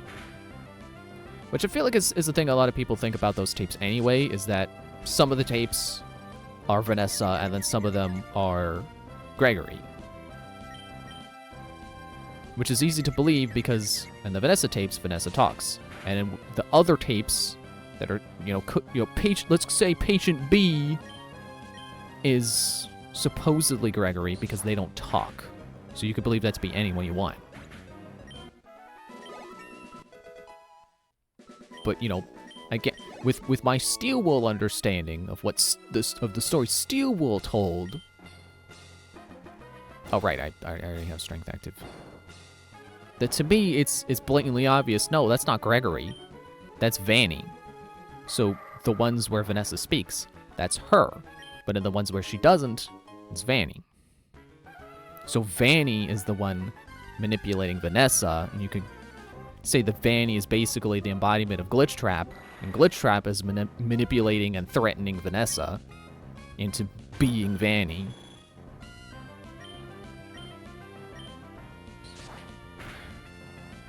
Actually, you know what? I think I can prove that is supposed to be Vanessa because, or like both interviews are Vanessa, because I think from Help Wanted, I don't remember if this is in Help Wanted or if it's, or not Help Wanted, Special Delivery. I think they might have been cut lines, but I know there was at least supposed to be, there's like some guy trying to contact Vanessa, and he's concerned about her, and he's like, hey, I know you sent yourself flowers. That's, kind of weird. Or maybe it wasn't flowers, but there's some guy who's like, hey, I know you're sending yourself stuff. And like I feel like that is hinting that Vanessa or Vanny is kind of a separate, I guess it's obvious. Vanessa's trying to help you, Vanny's trying to kill you. They're separate entities, and Vanny is threatening Vanessa. Have I fought you yet? I have not. You shouldn't get complacent just because you have a lot of gym badges. There's always going to be someone who's better than you. Yeah, Chugga Conroy.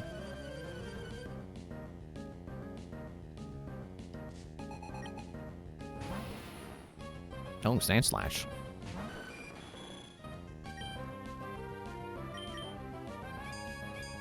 Lost my train of thought a little bit, but yeah, so there is at least, it may be content, but I know there's some guy who notices that like Vanessa is sending herself stuff, and I think it does mention her sending herself threatening things.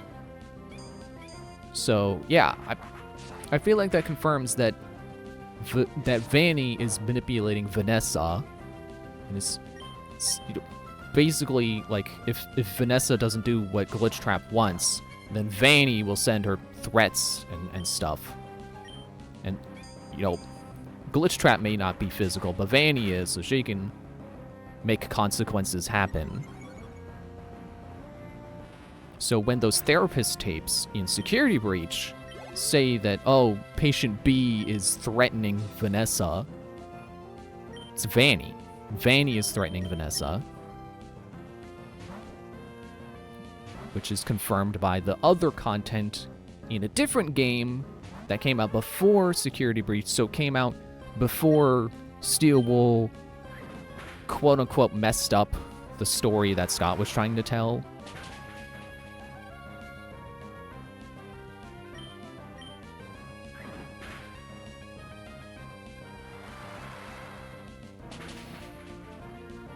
Which, I can... with that being the case, or let's just say it is the case. I didn't realize Schifozo wasn't level 40. I was about to send a Tropius. Tropius, a bounce of plant.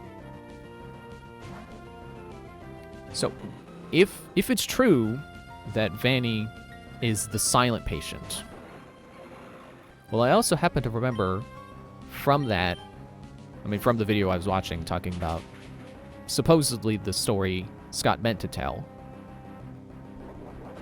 was, there's a part where one of the therapists mentions that they know that patient B was lying about their parents, that their parents were actually nice. And there's a different tape it's interviewing Vanessa, where they say that your father was manipulative. You're better than me.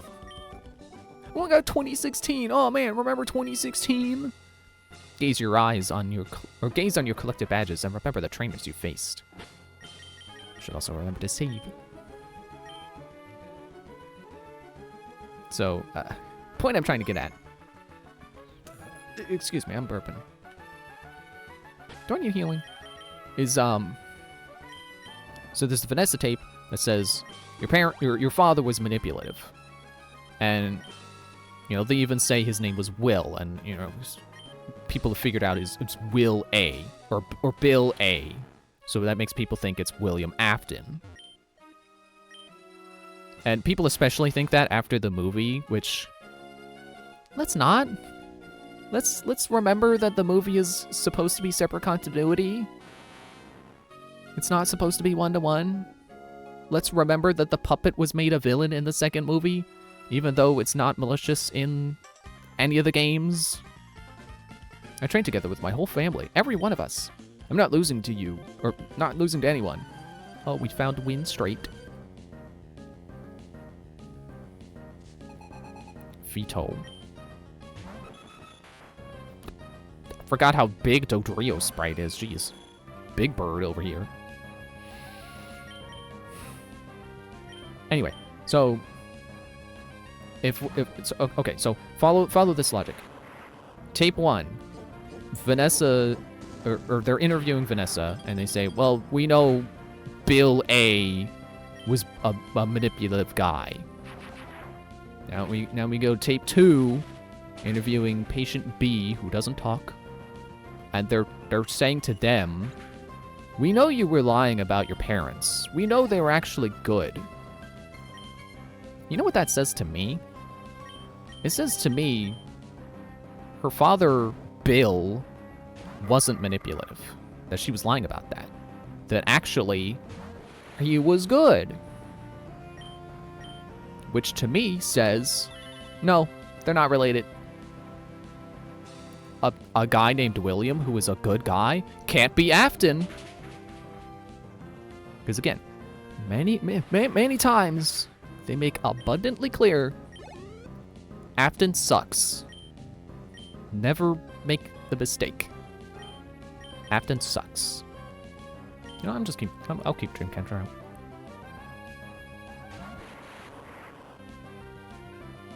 But, I still apply to that. I don't know if that's just the story we got, or the story that was fully intended. I guess I was saying, like, oh, the Help Wanted lore connects to it. I'm not 100% confident about that, mostly because I don't fully remember it. I don't remember if it was even cut content. Vanessa has really gotten the short end of the stick, because a lot of her stuff got cut. So it's hard to say what's canon and what isn't. Because, can you call cut content canon? Didn't mean for all that alliteration. Because, it's certainly hints for what was intended, but because it didn't make it into the game, we don't know if it's still intended. Or if maybe the case has changed, and maybe it was cut out because it's no longer applicable.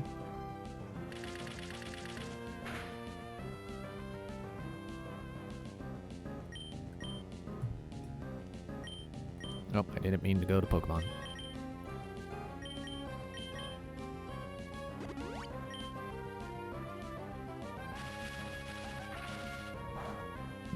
Excuse me.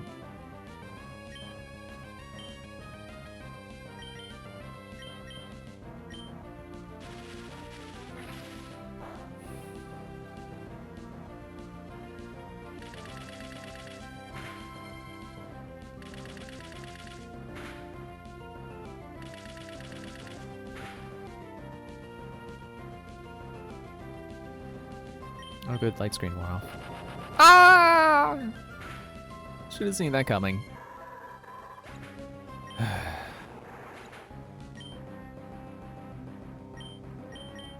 I love when nobody gets experience.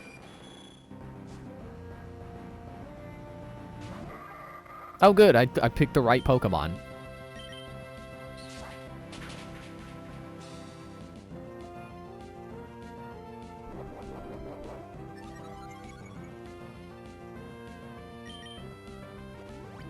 All right, you're a cool trainer. You got a full mover snow.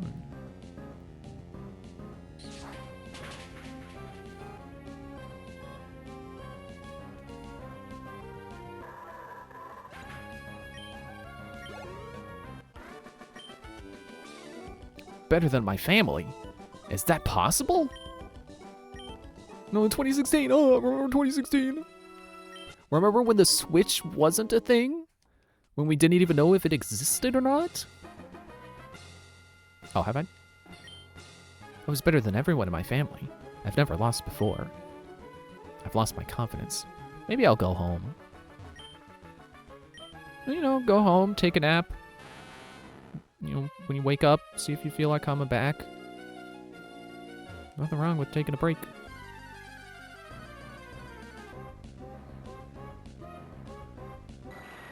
Golbat on the water. Yeah, back when it was the NX, exactly. Man, did you hear about this? Wait, no, that's the wrong. I was gonna say, did you hear about this console with a controller in the screen in the controller?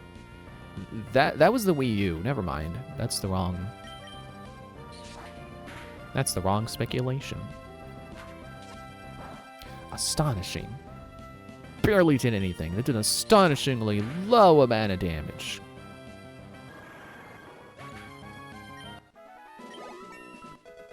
$44.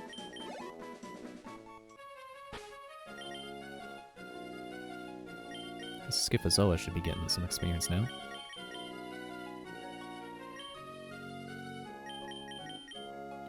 I feel an urge to save. You know, knock on wood, I feel like we could actually get to the end of this tonight. I mean, we got like 20 minutes left, but like I don't think there's 20 minutes of Victory Road left.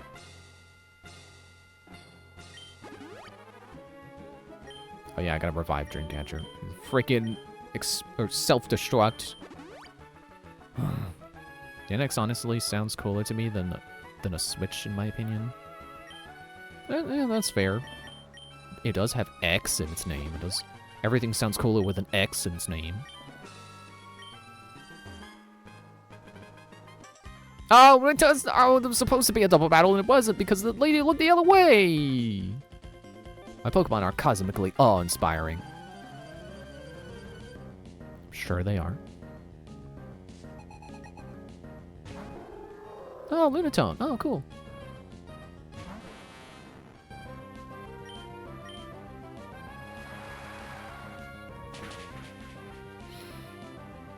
Okay, you know, I just thought of another thing that... Well, I guess not another thing, because I wasn't really talking about things that people misinterpret because of their own headcanons, but... You know, it kind of goes along with the idea of Afton ever having concern for anyone other than himself, with the idea of him wanting to put the crying child, quote-unquote, put the crying child back together. Is, Monty not being the one who destroyed, Glamrock Bonnie? No, he definitely did. I'm sorry, he definitely did. I've never met anyone like you before. Oh man, 2064, remember that year? That hasn't happened yet? Actually, if you remember 2064, tell me what it was like, because you're a time traveler. Okay, no need to get your back up. Relax. Let's take it easy.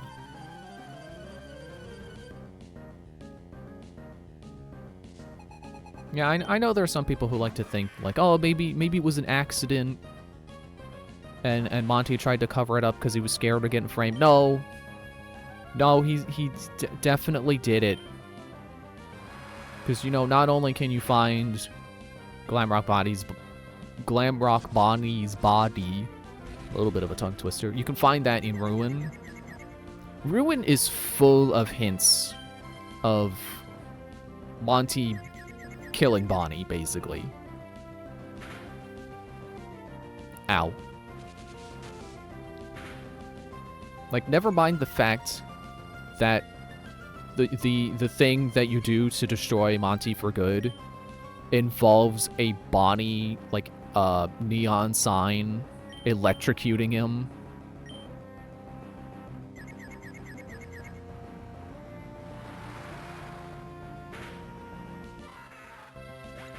And, you know, even ignoring... Ooh, Absol. Even ignoring stuff between Monty and Bonnie, there was also a part where, I forget if it's in Security Breach Main or Ruin, there is, there's a part where you can, I think it's during the VR mini-golf game, which I think is in the main game, or maybe, no, it's Ruin? Whoa, wonderful! Sure, this is Victory Road, but it's not all that different from the path you've taken so far. Try to enjoy things the rest of the way. Oh, well, that's nice. This isn't the goal. It's the only place on the way to the Pokemon Lake. Or it's only a place on the way to the Pokemon Lake. Yeah, there's a mini game you can play where it's mini golf, and in one of the levels you can see it's Monty on stage with Chica and Roxy, and then Freddy's in the dumpster. If that doesn't say that Torkoal used Protect, you know, if that doesn't tell you that Monty is intentionally destroyed Bonnie to bump up his own position in the pizzeria, or sorry, Pizzaplex, then like I don't know what would convince you, because like I feel like that's pretty clear intent for Monty to keep going up in ranks by destroying the people in his way.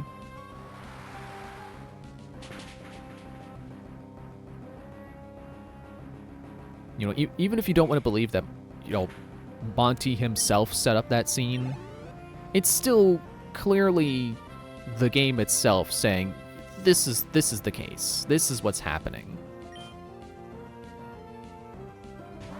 Oh, Metacham. Oh, well, that's not good for me.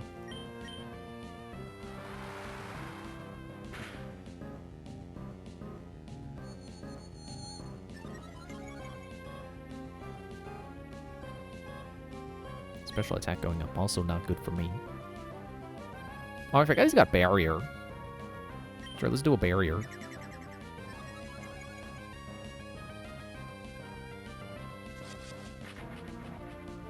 Okay, you read my mind. Hello to all those future people in 2064. You've seen the younger version of me before I become a grandpa. Right, you're a cool trainer. Encoding overloaded. Stop overloading the encoding!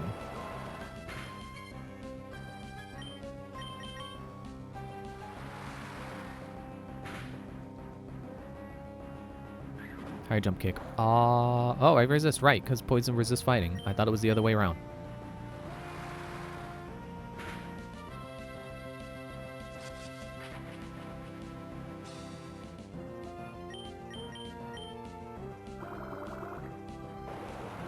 I'm sure I've talked about this before, but you know one theory that kind of drives me nuts because of the blatant ignoring of truths, or what should be pretty obvious, I feel, is the theory that Mangle is haunted by a dog.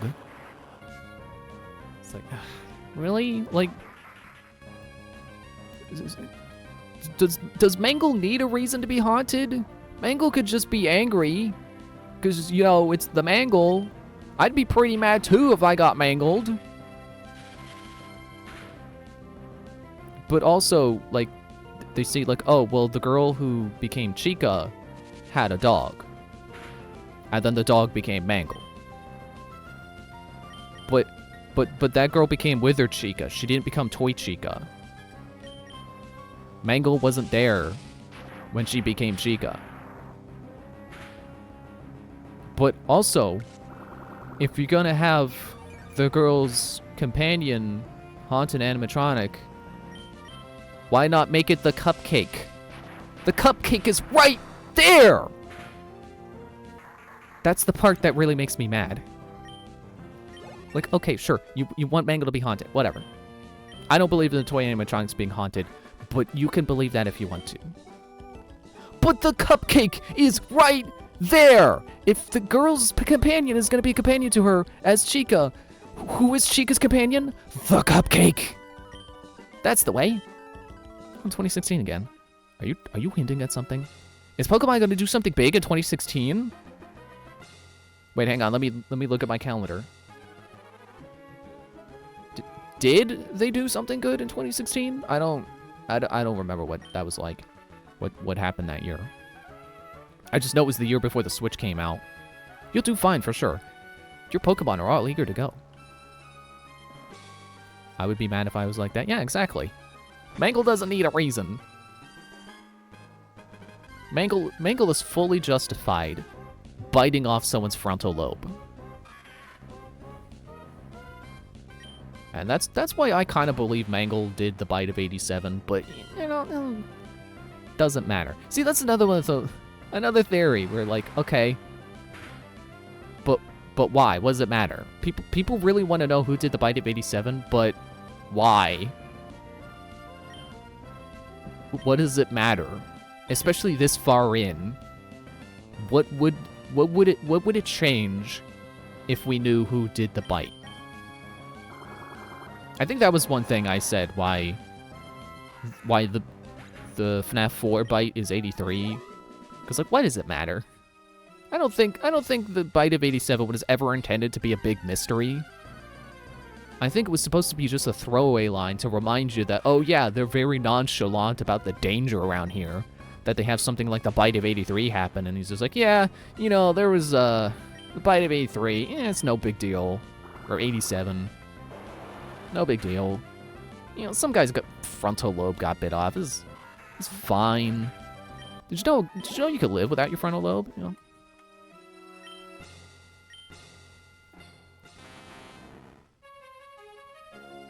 Whoa, I felt extra zippy right there. I went in a circle! Did I mention I love Victory Road? Yeah, like this far into the story, if they suddenly revealed that, oh, actually, Bonnie did the bite of 87, what difference would it make? What if they said Freddy did it? Would that be different? Oh, I thought there would be a hidden item there. Okay, this is it. This is the end of Victory Road. We did it.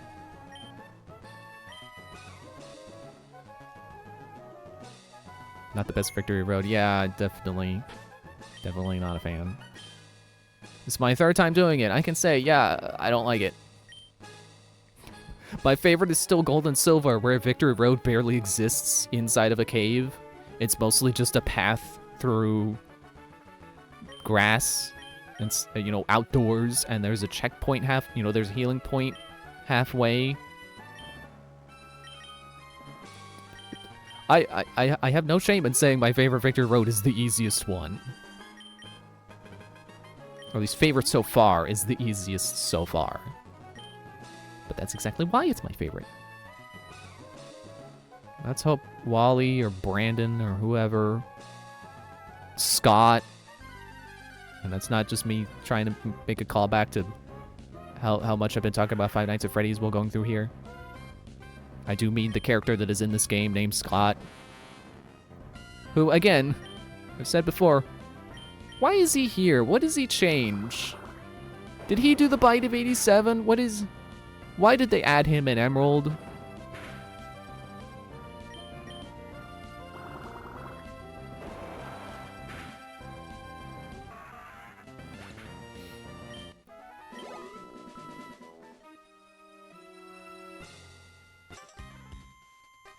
I've made it this far a couple of times, but the last stretch is so long.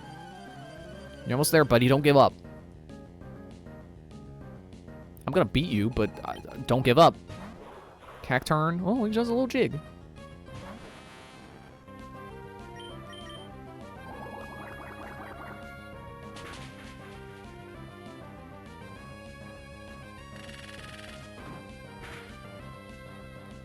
Oh, right. I was gonna say partially resist. Not really resist, but not weak to grass.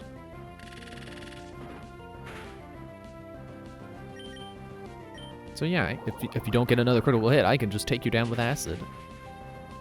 Although you do have a cool trainer, so I will have to hit you a few more times. So I'm gonna barrier. While you do that, I barrier, which is not gonna help me against Needle Arm.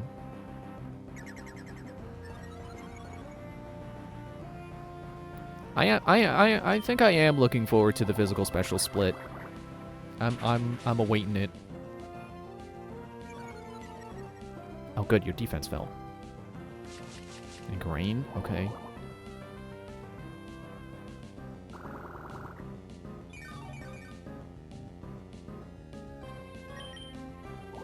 Just keep spraying you with acid.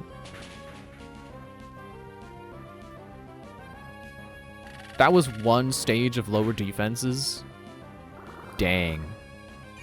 I thought that was a critical hit, and then it didn't say.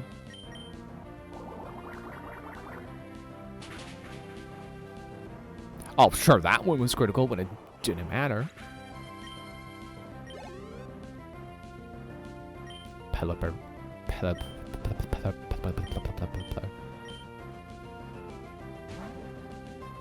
Pelipropeller. Ow.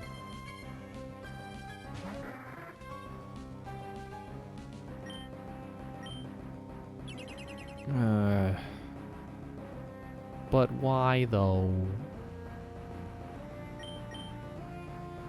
I thought of another thing that... Another FNAF lore thing that I think is like, okay, but what does that matter? So in Secret of the Mimic... trying to remember his name. My dream ends here again. Keep going. You can come back. We made it this far. Keep the momentum going and become the champion. If anyone can, it's you. Well, he's paying back my... I see you too. Paying back my encouragement. So... I remembered his name, but I'm going to hold that thought. Edwin Murray's son, David. I have nothing to say to anyone that's come this far. Come on! What is the victory road? I'll tell you if you win. It's the road to victory. What do I need an answer for? Did you do the Bite of 87?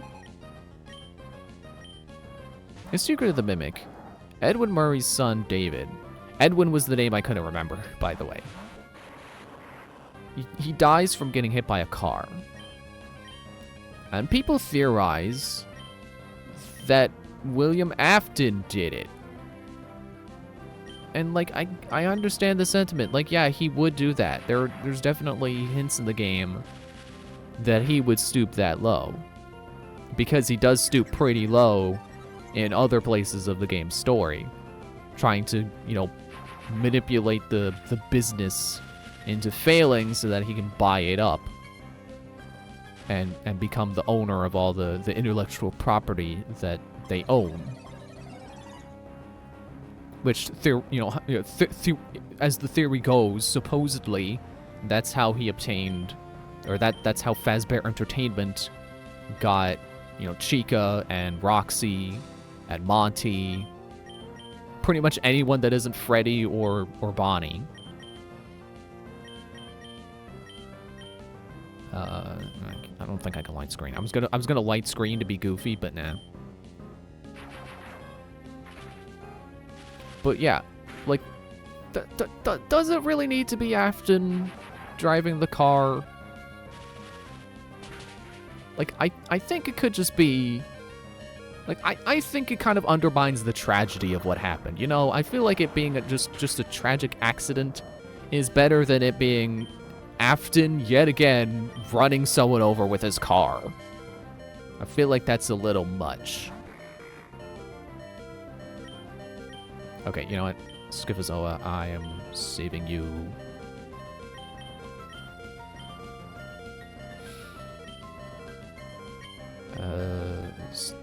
Is Dustclops just Ghost? I should probably put a light screen up now.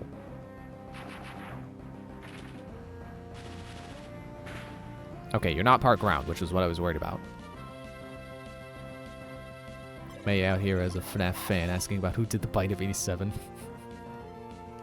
That is a pretty funny mental image, just the Pokemon trainer running around. Did you do it? Did you do it?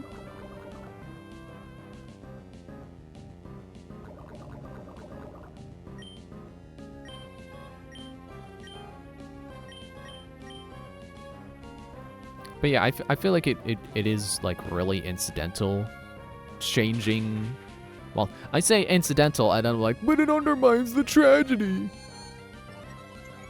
For the overall story, I feel like it's really incidental, changing who the driver of that car was. In my opinion, it is supposed to just be a tragic accident that worked out in Afton's favor, but... like, it doesn't change much either way.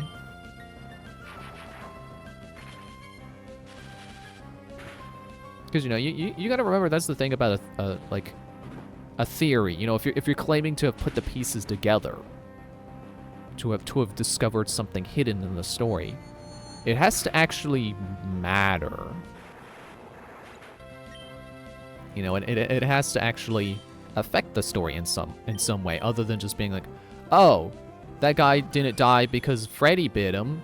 He died because Foxy bit him. Like, that doesn't... It's not a revelation.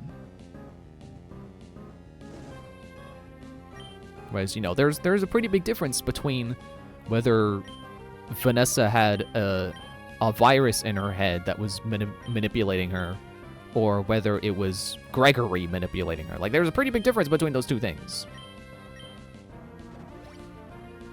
Ow.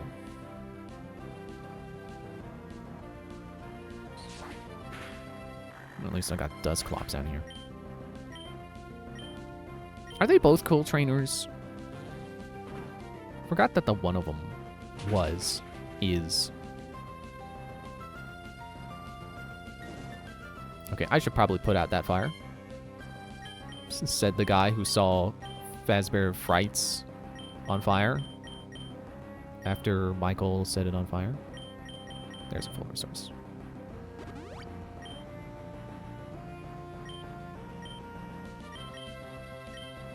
I probably should have used Stormwing's turn to do that instead of Dreamcatcher's, but whatever.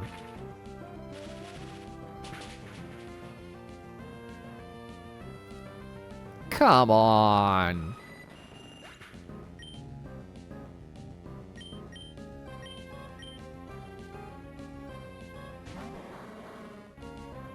I know that's not much better for Gellin to be out in this freaking Gardevoir, but... if one of us can move first, she's done for. She's done for.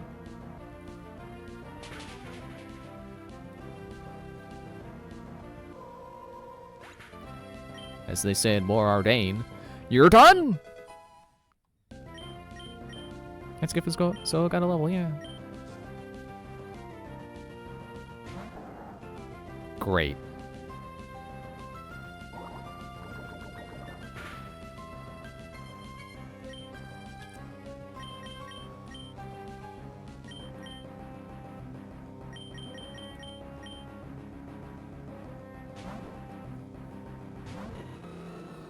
Okay, I'm trying not to get on any more tangents right now, because I don't want to have to wrap them up, but...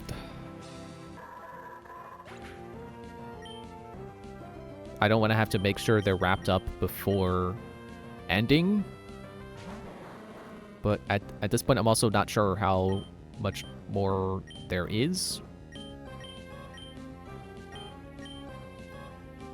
Before these trainers showed up, we had plenty of time, but now it's 4 hours, 7 minutes into the stream. So remember when I said, like, oh, yeah, we could do it at 20 minutes? We couldn't.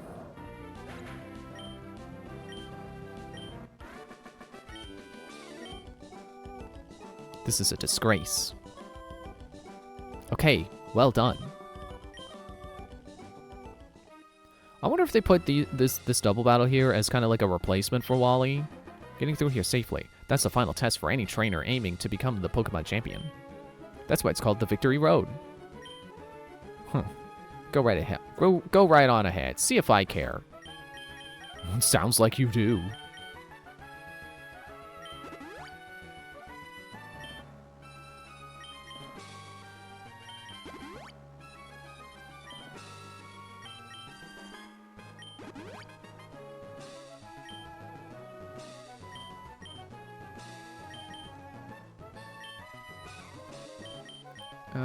I'll just put Gellin on the front, I guess.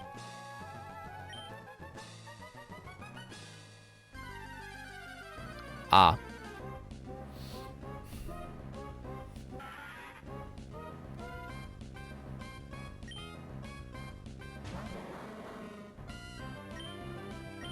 Yeah, you can take on the Loudred. You'll be fine.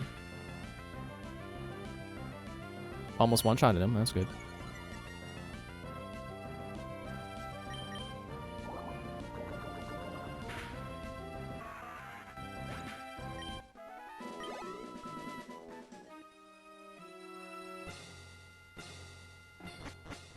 Okay, we made it out. I'm gonna go into the Pokemon Center while I just thought of one thing that I do want to say, because I don't want to just open up next stream with it and then just have that be the only FNAF thing I say next time.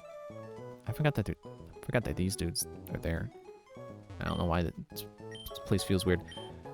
So something that the video I watched today reminded me of was there's a scene in the trailer for Security Breach where Glitch Trap, or not Burn Trap, you can see his hand and it moves. That kind of goes against what Scott was saying about, like, oh, he never intended for Burn Trap to be used the way it was. He never intended for Glitch or Burn Trap to move. Why is he moving the trailer then? You know, this video was talking about how very how much like an original FNAF game that trailer, or FNAF game trailer, the Security Breach trailer was like. It was very evocative of the old trailers. So, you know, it kind of stands to reason that Scott edited the trailer himself, or at least had like heavy input on it. Then why is there the Burn Trap scene? That kind of goes against the thing he keeps, or, you know, the thing, I guess I keep bringing it up, that Burn Trap was never intended to move. I'll buy 8.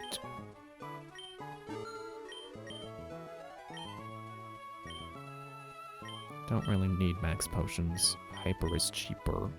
We have Ultra Balls. How many revives do I have? Make that 25. And then Hyper Potions.